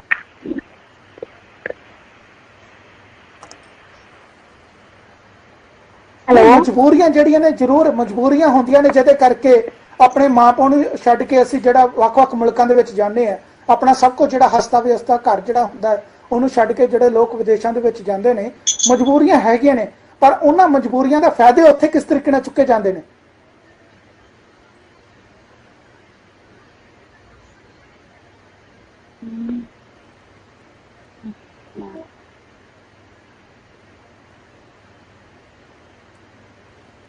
ਤੁਹਾਨੂੰ ਮੇਰੀ ਆਵਾਜ਼ ਆ ਰਹੀ ਹੈ ਜੀ? लगता है हो रहा क्योंकि हाँ जी प्लीज अपनी गल नूं जिहड़ा कंटिन्यूटी च रखो क्योंकि अपने को समा बहुत घट हैगा कि उत्थे जिहड़े तुहाडे नाल किस तरीके नाल जिहड़ा तुहाडे नाल किस तरीके नाल जिहड़ी वधीकी होई तुहानूं किस तरीके नाल उत्थे परेशान किया गया? हाँ जी सर, मैं इत्थों इंडिया तो गई थी दुबई, मैनूं कहंदे सी कि हस्बैंड दे वीजे च जाना वा, ठीक है, ਤੇ ਮੈਨੂੰ ਕਹਿੰਦੇ ਸੀ ਕਿ ਤੁਹਾਡਾ ਸਵਾਲ ਦਾ ਵੀਜ਼ਾ ਹੈ ਤੇ ਮੁੜ ਕੇ ਉੱਥੇ ਜਾ ਕੇ ਨਾ ਮੈਨੂੰ ਦੁਬਈ ਵਿੱਚ ਰੱਖਿਆ। ਉਹਨਾਂ ਨੇ ਮੈਨੂੰ ਦੁਬਈ ਵਿੱਚ ਕਹਿੰਦੇ ਸੀ ਕਿ ਤੇਰਾ ਮੈਡੀਕਲ ਹੋਣਾ ਹੈ, ਮੈਡੀਕਲ ਹੋਣ ਤੋਂ ਬਾਅਦ ਤੂੰ 7 ਦਿਨਾਂ ਬਾਅਦ ਸਵਾਲ ਵਿੱਚ ਚਲੇ ਜਾਣਾ। ਉਸ ਤੋਂ ਬਾਅਦ ਜਦੋਂ ਮੈਂ ਉੱਥੇ ਗਈ ਦੁਬਈ ਵਿੱਚ, ਉਹਨਾਂ ਨੇ ਮੁੜ ਕੇ ਕਿਹਾ ਕਿ ਤੁਸੀਂ ਇੱਥੇ ਹੀ ਕੰਮ ਕਰਨਾ ਵਾ। ਉਸ ਤੋਂ ਬਾਅਦ ਮੁੜ ਕੇ ਕਹਿੰਦੇ ਕਿ ਤੁਹਾਡਾ ਮੈਡੀਕਲ ਨਹੀਂ ਹੋਣਾ, ਤੁਹਾਡੀ ਏਜ ਛੋਟੀ ਆ ਤੇ ਤੁਹਾਨੂੰ ਇੱਥੇ ਹੀ ਦੁਬਈ ਵਿੱਚ ਹੀ ਕੰਮ ਕਰਨਾ ਪਏਗਾ। ਉਸ ਤੋਂ ਬਾਅਦ ਫਿਰ ਕੰਮ ਕਰਨ ਤੋਂ ਬਾਅਦ ਫਿਰ ਕਹਿੰਦੇ ਸੀ ਕਿ 6-7 ਮਹੀਨੇ ਤੁਸੀਂ ਕੰਮ ਕਰੋ, ਉਸ ਤੋਂ ਬਾਅਦ ਤੁਸੀਂ ਇੰਡੀਆ ਆਪਣੇ ਜਾ ਸਕਦੇ ਹੋ। ਮੈਂ ਇੱਕ ਬਾਪ ਦੇ ਘਰੇ ਕੰਮ ਕੀਤਾ, ਉਹਨਾਂ ਦੇ ਕੰਮ ਕਰਨ ਤੋਂ ਬਾਅਦ ਮੈਂ ਆਪਣੇ ਏਜੰਟ ਨੂੰ ਕਿਹਾ, ਮੈਂ ਕਿਹਾ ਕਿ ਮੇਰੇ 7 ਮਹੀਨੇ ਹੋ ਗਏ ਨੇ, ਮੈਂ ਗਾੜੀ ਸਟਾਰਟ ਤੇ ਕੋਈ ਕੰਮ ਨਹੀਂ ਜੇ ਕਰਨਾ ਜੀ। ਉਹ ਕਹਿੰਦੇ ਪਏ ਸੀ ਕਿ ਨਹੀਂ ਸਾਡਾ 2 ਸਾਲ ਦਾ ਵੀਜ਼ਾ ਹੁੰਦਾ ਵਾ, ਅਸੀਂ ਕੋਈ 7 ਮਹੀਨੇ ਕੋਈ ਸਾਡਾ ਵੀਜ਼ਾ ਨਹੀਂ ਹੁੰਦਾ। ਮੈਂ ਕਿਹਾ ਕਿ ਮੈਂ ਨਾ 7 ਮਹੀਨੇ ਦੀ ਜਵਾਨ ਹੋਈ ਆ, ਮੈਂ 7 ਮਹੀਨੇ ਤੋਂ ਵੱਧ ਕੰਮ ਕਰਨਾ ਹੀ ਨਹੀਂ ਆ। ਫਿਰ ਮੇਰੇ ਜਦੋਂ ਏਜੰਟ ਨਾਲ ਗੱਲ ਹੋਈ, ਏਜੰਟ ਮੇਰੇ ਨੇ ਕਿਹਾ ਕਿ ਨਹੀਂ 2 ਸਾਲ ਦਾ ਵੀਜ਼ਾ ਵਾ, ਏਦਾਂ ਕਰਕੇ ਫਿਰ ਮੇਰਾ ਜਿਹੜਾ ਵਾ ਦੁਬਈ ਵਿੱਚ ਨੇ ਰਾਜੂ ਸਰ ਏਜੰਟ ਨੇ ਉਹਨਾਂ ਨਾਲ ਗੱਲਬਾਤ ਕੀਤੀ। ਉਹਨਾਂ ਦੇ ਕੰਮ ਤੋਂ ਬਾਅਦ ਉਹਨਾਂ ਨੇ ਕਿਹਾ ਕਿ ਨਹੀਂ ਤੁਹਾਨੂੰ 2 ਸਾਲ ਹੀ ਇੱਥੇ ਕੰਮ ਕਰਨਾ ਪਊਗਾ, ਨਹੀਂ ਤੇ ਤੁਸੀਂ ਮਤਲਬ 2 ਲੱਖ ਰੁਪਇਆ ਭਰ ਕੇ ਜਾਓਗੇ। ਮੈਂ ਕਿਹਾ ਕਿ ਨਹੀਂ, ਸਾਡੀ ਜ਼ਬਾਨ ਹੋਈ ਸੀ ਕਿ ਜੇ ਤੁਸੀਂ 4 ਮਹੀਨੇ ਕੰਮ ਕਰਨਾ ਵਾ ਤੇ ਫਿਰ ਤੁਸੀਂ 40,000 ਰੁਪਇਆ ਭਰ ਕੇ ਜਾ ਸਕਦੇ ਹੋ। ਤੇ ਫਿਰ ਉਸ ਤੋਂ ਬਾਅਦ ਸਰ ਮੈਂ ਜਦੋਂ ਮੈਨੂੰ ਮੇਰਾ ਬਾਅਦ ਵਾਪਸ ਛੱਡ ਗਿਆ ਉਹਨਾਂ ਦੇ ਆਫਿਸ ਦੇ ਵਿੱਚ, ਉਸ ਤੋਂ ਬਾਅਦ ਮੈਂ ਜਦੋਂ ਉਹਨਾਂ ਨਾਲ ਗੱਲ ਹੋਈ, ਮੈਂ ਆਫਿਸ ਸਿਰਤੇ ਭੱਜੀ, ਸਿਰਤੇ ਵਾਲੇ ਨਾਲ ਮੇਰੀ ਗੱਲਬਾਤ ਹੋਈ। ਉਹ ਕਹਿੰਦੇ ਸੀ ਕਿ ਤੁਸੀਂ ਮਤਲਬ ਏਦਾਂ ਦਾ ਉਹਨਾਂ ਤੇ ਕੋਈ ਲੈਟਰ ਲੈ ਕੇ ਆਓ ਤੇ ਫਿਰ ਅਸੀਂ ਗੱਲਬਾਤ ਕਰਾਂਗੇ। ਉਸ ਤੋਂ ਬਾਅਦ ਮੈਨੂੰ ਜਮਾਨ ਭੇਜੇਗਾ, ਜਮਾਨ ਤੋਂ ਮੈਸੇਜ ਤੇ ਮੇਰੀ ਹਰਨੇਕ ਵੀਰ ਜੀ ਹੋਣਾ, ਬਲਜਿੰਦਰ ਵੀਰ ਜੀ ਹੋਣਾ, ਜਸਵੀਰ ਵੀਰ ਜੀ ਹੋਣਾ ਔਰ ਸਾਰੇ ਗਰੁੱਪ ਵਾਲੇ ਵੀਰਾਂ ਨਾਲ ਹੌਲੀ ਹੌਲੀ ਗੱਲਬਾਤ ਹੋਈ। ਫਿਰ ਮੈਂ ਉਹਨਾਂ ਨੂੰ ਸਾਰੀ ਆਪਣੀ ਪ੍ਰੋਬਲਮ ਦੱਸੀ। ਫਿਰ ਉਹਨਾਂ ਨੇ ਬਲਜਿੰਦਰ ਵੀਰ ਜੀ ਨੂੰ ਮੈਸੇਜ ਦੇ ਵਿੱਚ ਮਿਲਣਾ ਤੇ ਉੱਥੇ ਅਜਮਾਨ ਦੇ ਵਿੱਚ ਫਿਰ ਉਹਨਾਂ ਨੇ ਮੇਰੀ ਸਾਰੀ ਹੈਲਪ ਕੀਤੀ, ਕਿਸੇ ਤਰ੍ਹਾਂ ਮੈਨੂੰ ਉੱਥੋਂ ਕੱਢ ਕੇ ਦੁਬਈ ਕੌਂਸੂਲੇਟ ਵਿੱਚ ਭੇਜਿਆ। ਉਸ ਤੋਂ ਬਾਅਦ ਹਰਨੇਕ ਵੀਰ ਜੀ ਹੁਣੇ, ਜਸਵੀਰ ਵੀਰ ਜੀ, ਗਰੁੱਪ ਵਾਲੇ ਸਾਰੇ ਵੀਰਾਂ ਨੇ ਮੇਰਾ ਬਹੁਤ ਸਾਥ ਦਿੱਤਾ। ਫਿਰ ਉਹਨਾਂ ਨੇ ਮੈਨੂੰ ਉੱਥੋਂ ਕੱਢ ਕੇ ਤੇ ਮੇਰਾ ਪਾਸਪੋਰਟ ਮੈਨੂੰ ਵਾਪਸ ਕਰਵਾਇਆ, ਦੁਬਈ ਕਾਂਸੂਲੇਟ ਵਿੱਚ ਭੇਜ ਕੇ ਮੇਰੀ ਹੈਲਪ ਕਰਕੇ ਸਾਰਾ ਕੁਝ ਕਰਕੇ ਮੇਰਾ ਬਹੁਤ ਸਾਥ ਦਿੱਤਾ ਇਹਨਾਂ ਵੀਰਾਂ ਨੇ ਕਿ ਫਿਰ ਮੈਨੂੰ ਉੱਥੇ ਸਹੀ ਸਲਾਮਤ ਮੇਰੇ ਇੰਡੀਆ ਦੀ ਟਿਕਟ ਕੋਲੋਂ ਕਰਾ ਕੇ ਫਿਰ ਮੈਨੂੰ ਮੇਰੇ ਇੰਡੀਆ ਸਹੀ ਸਲਾਮਤ ਇਹਨਾਂ ਭੇਜਿਆ। ਹਰਨੇਕ ਵੀਰ ਜੀ ਔਰ ਬਲਜਿੰਦਰ ਵੀਰ ਜੀ, ਜਸਵੀਰ ਵੀਰ ਜੀ ਔਰ ਸਾਰੇ ਗਰੁੱਪ ਵਾਲੇ ਵੀਰਾਂ ਨੇ, ਇਹਨਾਂ ਦਾ ਬਹੁਤ ਧੰਨਵਾਦ ਹੈ ਕਿ ਉਹਨਾਂ ਨੇ ਸਹੀ ਸਲਾਮਤ ਇੰਡੀਆ ਭੇਜਿਆ। ਹਰਨੇਕ ਜੀ ਜੀ ਹਰਨੇਕ ਜੀ, ਮੈਂ ਤੁਹਾਡੇ ਕੋਲ ਆਉਣਾ ਹੈ। ਮੈਂ ਜ਼ਰੂਰ ਇੱਕ ਚੀਜ਼ ਇੱਥੋਂ ਸਮਝਣ हाँ जी, हरनेक वीर जी कनेडा वाले। ਜਦੋਂ ਕਿਸੇ ਲੜਕੀ ਨੂੰ ਇਹ ਕਿਹਾ ਜਾਂਦਾ ਹੈ ਕਿ ਜੇ ਤੂੰ ਵਾਪਸ ਜਾਣਾ ਹੈ ਤਾਂ 2 ਲੱਖ ਰੁਪਏ ਇੱਥੇ ਰੱਖ ਤੇ ਆਪਣੇ ਮੁਲਕ ਵਾਪਸ ਚਲੇ ਜਾ, ਤੇਰਾ ਪਾਸਪੋਰਟ ਵੀ ਦੇ ਦੇਣਗੇ। ਇਹ ਆਪਣੇ ਆਪ 'ਚ ਕਿੰਨਾ ਕੁ ਵੱਡਾ ਚੈਲੰਜ ਹੈਗਾ। ਆਪਣੇ ਆਪ 'ਚ ਦੁੱਖ ਨਹੀਂ ਹੁੰਦਾ ਕਿ ਜਿਹੜੇ 10-10 15-15 ਰੁਪਏ ਪਿੱਛੇ ਨੌਕਰੀ ਕਰਨ ਇੰਨੇ ਮੁਲਕਾਂ ਦੇ ਵਿੱਚ ਆਏ ਨੇ, ਉਹ 2 ਲੱਖ ਰੁਪਏ ਹੁੰਦਾ ਤੇ ਉਹ ਇੱਥੇ ਕਿਉਂ ਆਉਂਦੇ? ਐਕਚੁਅਲੀ ਇਹ ਜਿਹੜੀ ਵੱਡੀ ਰਕਮ ਹੈ, ਇਹ ਵੱਡੀ ਰਕਮ ਇਹਨਾਂ ਨੂੰ ਕਹਿਣ ਦਾ ਕਾਰਨ ਹੀ ਇਹ ਹੁੰਦਾ ਹੈ ਕਿ ਇਹ ਵਾਪਸ ਨਾ ਜਾਣ, ਕਿਉਂਕਿ ਅਰਬ ਕੰਟਰੀਆਂ ਦੇ ਵਿੱਚ ਕਦੇ ਵੀ ਤੁਸੀਂ ਦੇਖੋ ਛੋਟੇ ਲੈਵਲ ਤੇ ਕੋਈ ਵੀ ਕੰਮ ਕਰਦਾ ਤੁਹਾਨੂੰ ਅਰਬੀ ਨਜ਼ਰ ਨਹੀਂ ਆਏਗਾ। ਮੋਸਟਲੀ ਜਿਹੜੇ ਅਰਬੀ ਨੇ ਉਹ ਜਾਂ ਤਾਂ ਆਫੀਸ਼ੀਅਲ ਟਾਈਪ ਕੰਮ ਕਰਦੇ ਨੇ ਜਾਂ ਆਫਿਸ ਵਗੈਰਾ ਦੇ ਵਿੱਚ ਜਾਂ ਕੋਈ ਵੱਡਾ ਕੰਮ ਕਰਦੇ ਨੇ, ਤੇ ਜਿਹੜਾ ਨੀਚੇ ਵਾਲਾ ਸਟਾਫ ਹੈ ਮੋਸਟਲੀ ਜਿਹੜੀ ਸਾਡੇ ਬਾਕੀ ਕੰਟਰੀਜ਼ ਨੇ ਉਹਨਾਂ ਕੰਟਰੀਆਂ ਦਾ ਹੁੰਦਾ। ਤੇ ਅਸੀਂ ਸਾਰੇ ਜਿਹੜੇ ਮਿਡਲ ਕਲਾਸ ਤੋਂ ਜਿਹੜੇ ਜਾਂ ਬਿਲਕੁਲ ਲੋਅਰ ਕਲਾਸ ਤੋਂ ਇੱਥੋਂ ਇੰਡੀਆ ਤੋਂ ਜਾਂ ਕਿਸੇ ਹੋਰ ਕੰਟਰੀ ਤੋਂ ਜਾਂਦੇ ਹਾਂ, ਅਸੀਂ ਇੱਕ ਵਾਰ ਜਾਣ ਲੱਗੇ ਅਸੀਂ ਬਹੁਤ ਔਖਾ ਕਿਤੋਂ ਖੱਪੇ ਸਿੱਜੋਂ ਪੈਸਾ ਜਿਹੜਾ ਫੜ ਧੜ ਕੇ ਲਗਾ ਕੇ ਫਿਰ ਜਾਂਦੇ ਹਾਂ। ਲੇਕਿਨ ਜਦੋਂ ਤੁਹਾਨੂੰ ਉੱਥੇ ਪਹੁੰਚ ਕੇ ਜਦੋਂ ਤੁਸੀਂ ਉੱਥੇ ਤਸ਼ੱਦਦ ਦਾ ਸ਼ਿਕਾਰ ਹੋਣ ਤੋਂ ਬਾਅਦ ਤੁਹਾਨੂੰ ਕਿਹਾ ਜਾਂਦਾ ਕਿ ਬਈ ਤੁਸੀਂ ਅਗਰ ਸੋਚ ਲੈਂਦੇ ਹੋ ਵਾਪਸ ਜਾਣਾ ਤੇ ਉਹ ਤੁਹਾਨੂੰ ਇੱਕ ਕੰਡੀਸ਼ਨ ਰੱਖ ਦਿੰਦੇ ਨੇ ਕਿ 2 ਲੱਖ ਰੁਪਈਆ ਦੇ ਦੇ, ਉਹ 3 ਲੱਖ ਰੁਪਈਆ ਦੇ ਦੇ। ਉਹਦਾ ਜੋ ਰੀਜ਼ਨ ਹੈ ਉਹ 2 ਰੀਜ਼ਨ ਹੁੰਦੇ ਆ।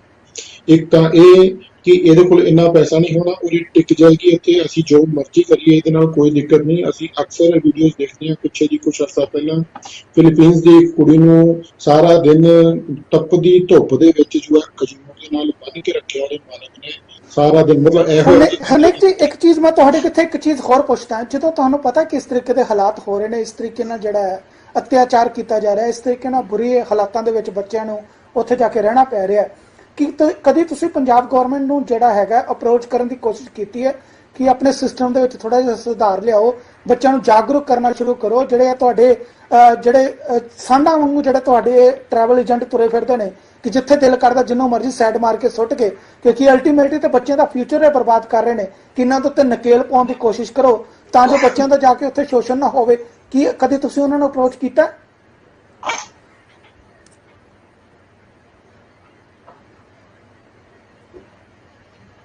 पर ਹਰਨੇਕ ਜੀ, ਤੁਹਾਨੂੰ ਮੇਰੀ ਆਵਾਜ਼ ਆ ਰਹੀ ਹੈ ਜੀ? ਸਾਡੀ ਖੁਦ ਮਹੀਨੇ ਦੀ ਗਵਾਂਢਣ ਸੀ, ਉਹਨੇ ਕੁਛ ਨਹੀਂ ਸੀ ਦੱਸਿਆ, ਉਹਨੇ ਸਿਰਫ ਇਹ ਕਿਹਾ ਸੀ ਕਿ ਤੂੰ ਕੁਵੈਤ ਵਿੱਚ। ਹਾਂਜੀ ਭੈਣ ਜੀ, ਕੀ ਕਹਿ ਰਹੇ ਹੋ ਤੁਸੀਂ? ਲੋਕੀ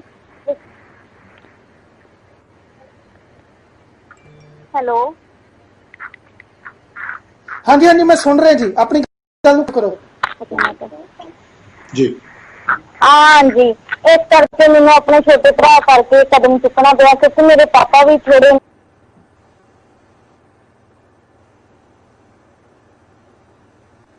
प्रश्न होगा, ब्रदर मेरे का छोटा 10 साल के ने, इस पास मैंने कह सके सारे ने कहा कि तुम एक बार उन्होंने मैंने कहा कि तुम बाहर सही सलामत रहोगे, कोई प्रॉब्लम नहीं आएगी।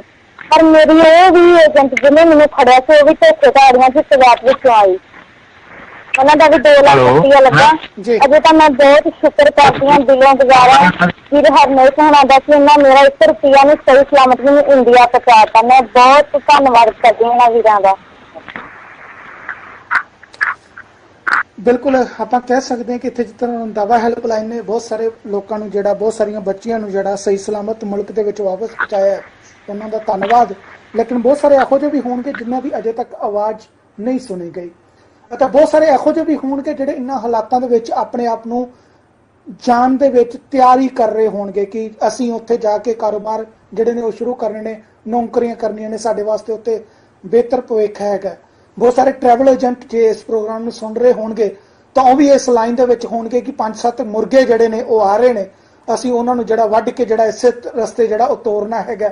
ਪਰ ਅਲਟੀਮੇਟਲੀ ਇੱਕ ਇਨਸਾਨੀਅਤ ਵੀ ਕਿਤੇ ਨਾ ਕਿਤੇ ਇੱਕ ਸ਼ਬਦ ਹੈਗਾ ਜਿਹਦੇ ਬਾਰੇ ਆਪਾਂ ਨੂੰ ਸੁਣ ਲੈਣਾ ਚਾਹੀਦਾ, ਜਿਹਦੇ ਬਾਰੇ ਆਪਾਂ ਨੂੰ ਗੱਲਬਾਤ ਜਿਹੜੀ ਉਹ ਕਰ ਲੈਣੀ ਚਾਹੀਦੀ ਹੈ। ਹਾਲਾਤ ਬੜੇ ਮਾੜੇ ਹੈਗੇ ਨੇ, ਪਰ ਅਸਲ ਦੇ ਵਿੱਚ ਸਾਨੂੰ ਸਮਝਣ ਦੀ ਲੋੜ ਹੈ ਕਿ ਆਪਾਂ ਕਿਸ ਤਰੀਕੇ ਦੇ ਨਾਲ ਜਿਹੜਾ ਹੈ ਇੱਕ ਦੂਜੇ ਦਾ ਬਚਾਅ ਕਰਨਾ ਹੈ, ਕਿਸ ਤਰੀਕੇ ਨਾਲ ਇੱਕ ਦੂਜੇ ਨੂੰ ਗਾਈਡ ਕਰਨਾ ਹੈ। ਸਰਕਾਰਾਂ ਜਿਹੜੀਆਂ ਨੇ ਉਹ ਚੁੱਪ ਹੈਗੀਆਂ ਨੇ। ਅਸੀਂ ਧੰਨਵਾਦੀ ਹਾਂ ਰੰਧਾਵਾ ਹੈਲਪਲਾਈਨ ਵਰਗੇ ਲੋਕਾਂ ਦੇ, ਜਿਨ੍ਹਾਂ ਨੇ ਇਹ ਆਪਣੇ ਆਪ 'ਚ ਐਡਾ ਵੱਡਾ ਇਨੀਸ਼ੀਏਟਿਵ ਲਿਆ ਤੇ ਲਗਾਤਾਰ ਜਿਹੜੀ ਉਹ ਕੋਸ਼ਿਸ਼ ਕਰ ਰਹੇ ਨੇ, ਅਪਡੇਟ ਕਰ ਰਹੇ ਨੇ ਤੇ ਬੱਚਿਆਂ ਨੂੰ ਬਚਾਉਣ ਦੀ ਕੋਸ਼ਿਸ਼ ਕਰ ਰਹੇ ਨੇ। ਪਰ ਸਰਕਾਰਾਂ ਦੀ ਇਹ ਖਾਸ ਤੌਰ ਤੇ ਜ਼ਿੰਮੇਵਾਰੀ ਬਣਦੀ ਹੈ, ਕਿਉਂਕਿ ਜੇ ਸਮੇਂ-ਸਮੇਂ ਦੇ ਉੱਤੇ ਇਹਨਾਂ ਲੋਕਾਂ ਦੇ ਕੋਲੋਂ ਅਸੀਂ ਵੋਟਾਂ ਮੰਗਦੇ, ਇਹਨਾਂ ਦੇ ਕੋਲੋਂ ਫਾਇਦੇ ਲੈਣੇ ਆ ਸਰਕਾਰੀ ਤੌਰ ਤੇ, ਤਾਂ ਅਸੀਂ ਜ਼ਰੂਰ ਕਹਿੰਦੇ ਕਿ ਸਰਕਾਰ ਇਹ ਆਪਣੀ ਜ਼ਿੰਮੇਵਾਰੀਆਂ ਵੀ ਨਿਭਾਵੇ ਕਿ ਜਿਹੜੇ ਵਿਦੇਸ਼ਾਂ ਦੇ ਵਿੱਚ ਰੋਜ਼ਗਾਰ ਭਾਲਣ ਗਏ ਨੇ ਉਹਨਾਂ ਦਾ ਘੱਟ ਤੋਂ ਘੱਟ ਦੇਖ ਰੇਖ ਕੀਤੀ ਜਾਵੇ, ਉਹਨਾਂ ਦੀ ਦੇਖਭਾਲ ਕੀਤੀ ਜਾਵੇ ਕਿ ਕਿਸੇ ਵੀ ਤਰੀਕੇ ਦੀ ਉਹਨਾਂ ਨੂੰ ਮੁਸ਼ਕਲ ਜਿਹੜੀ ਹੈ ਉਹ ਨਾ ਆਵੇ। ਇਹ ਆਪਣੇ ਆਪ 'ਚ ਜਿਹੜਾ ਬਹੁਤ ਜ਼ਿਆਦਾ ਜ਼ਰੂਰੀ ਹੈਗਾ।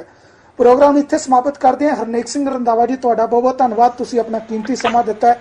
ਅਸੀਂ ਆਉਣ ਵਾਲੇ ਸਮੇਂ ਦੇ ਵਿੱਚ ਵੀ ਤੁਹਾਡੇ ਨਾਲ ਇੱਕ ਪ੍ਰੋਗਰਾਮ ਹੋਰ ਕਰਾਂਗੇ ਜਿਹਦੇ ਵਿੱਚ ਟੈਕਨੀਕਲ ਫਾਲਟ ਜਿਹੜੇ ਨੇ ਉਹ ਨਾ ਹੋਣਗੇ। ਮੈਂ ਭਾਈ ਬਰਜਿੰਦਰ ਸਿੰਘ ਪਰਵਾਨਾ ਹੋਣਾ ਦਾ ਵੀ ਬਹੁਤ ਬਹੁਤ ਧੰਨਵਾਦ ਕਰਦਾ। ਜੱਸੀ ਬੈਸ ਉਹਨਾਂ ਨੇ ਜੁੜਨਾ ਸੀ, ਉਹ ਨਹੀਂ ਜੁੜ ਸਕੇ, ਉਹਨਾਂ ਦਾ ਵੀ ਬਹੁਤ ਬਹੁਤ ਧੰਨਵਾਦ। ਰਮਨ ਸ਼ਰਮਾ ਜੀ, ਤੁਹਾਡਾ ਬਹੁਤ ਬਹੁਤ ਧੰਨਵਾਦ। ਸਤਵੀਰ ਸਿੰਘ ਜਿਹੜੇ ਨੇ ਉਹਨਾਂ ਨੇ ਜੁੜਨਾ ਸੀ, ਉਹ ਵੀ ਨਹੀਂ ਜੁੜ ਸਕੇ, ਉਹਨਾਂ ਦਾ ਬਹੁਤ ਬਹੁਤ ਧੰਨਵਾਦ। ਤੇ ਦੋਵੇਂ ਪੀੜਤਾਂ ਭੈਣਾਂ ਜਿਨ੍ਹਾਂ ਨੇ ਅੱਜ ਹਿੰਮਤ ਦਿਖਾਈ ਹੈ ਕਿ ਬਾਹਰ ਆ ਕੇ ਜਿਨ੍ਹਾਂ ਨੇ ਗੱਲ ਕੀਤੀ ਹੈ, ਜਿਨ੍ਹਾਂ ਨੇ ਕੋਸ਼ਿਸ਼ ਕੀਤੀ ਹੈ ਕਿ ਉਹਨਾਂ ਦਾ ਦਰਦ ਉਹ ਸੁਣਾ ਸਕਣ ਤੇ ਉਸ ਦਰਦ ਬਣੀ ਨੂੰ, ਉਸ ਕਹਾਣੀ ਨੂੰ, ਉਸ ਦਾਸਤਾਨ ਨੂੰ ਸੁਣ ਕੇ ਹੋਰ ਲੋਕੀ ਜਿਹੜੇ ਨੇ ਇਸ ਖੂਹ ਦੇ ਵਿੱਚ ਛਾਲ ਨਾ ਮਾਰਨ ਤੇ ਆਪਣਾ ਬਚਾਅ ਜਿਹੜਾ ਉਹ ਕਰ ਸਕਣ। ਤੁਹਾਡਾ ਸਾਰਿਆਂ ਦਾ ਬਹੁਤ ਬਹੁਤ ਧੰਨਵਾਦ। ਪ੍ਰੋਗਰਾਮ ਨੂੰ ਇੱਥੇ ਸਮਾਪਤ ਕਰਦੇ ਹਾਂ ਜੀ। ਅਗਰ ਤੁਹਾਡਾ ਕੋਈ ਵਿਚਾਰ ਹੈਗਾ ਤਾਂ ਈਮੇਲ ਕਰ ਸਕਦੇ ਹੋ mbl@cktimetv.com ਅਤੇ info@cktimetv.com। ਬਹੁਤ ਬਹੁਤ ਧੰਨਵਾਦ। ਰੱਬ ਰਾਖਾ। ਸਤਿ ਸ਼੍ਰੀ ਅਕਾਲ ਜੀਓ।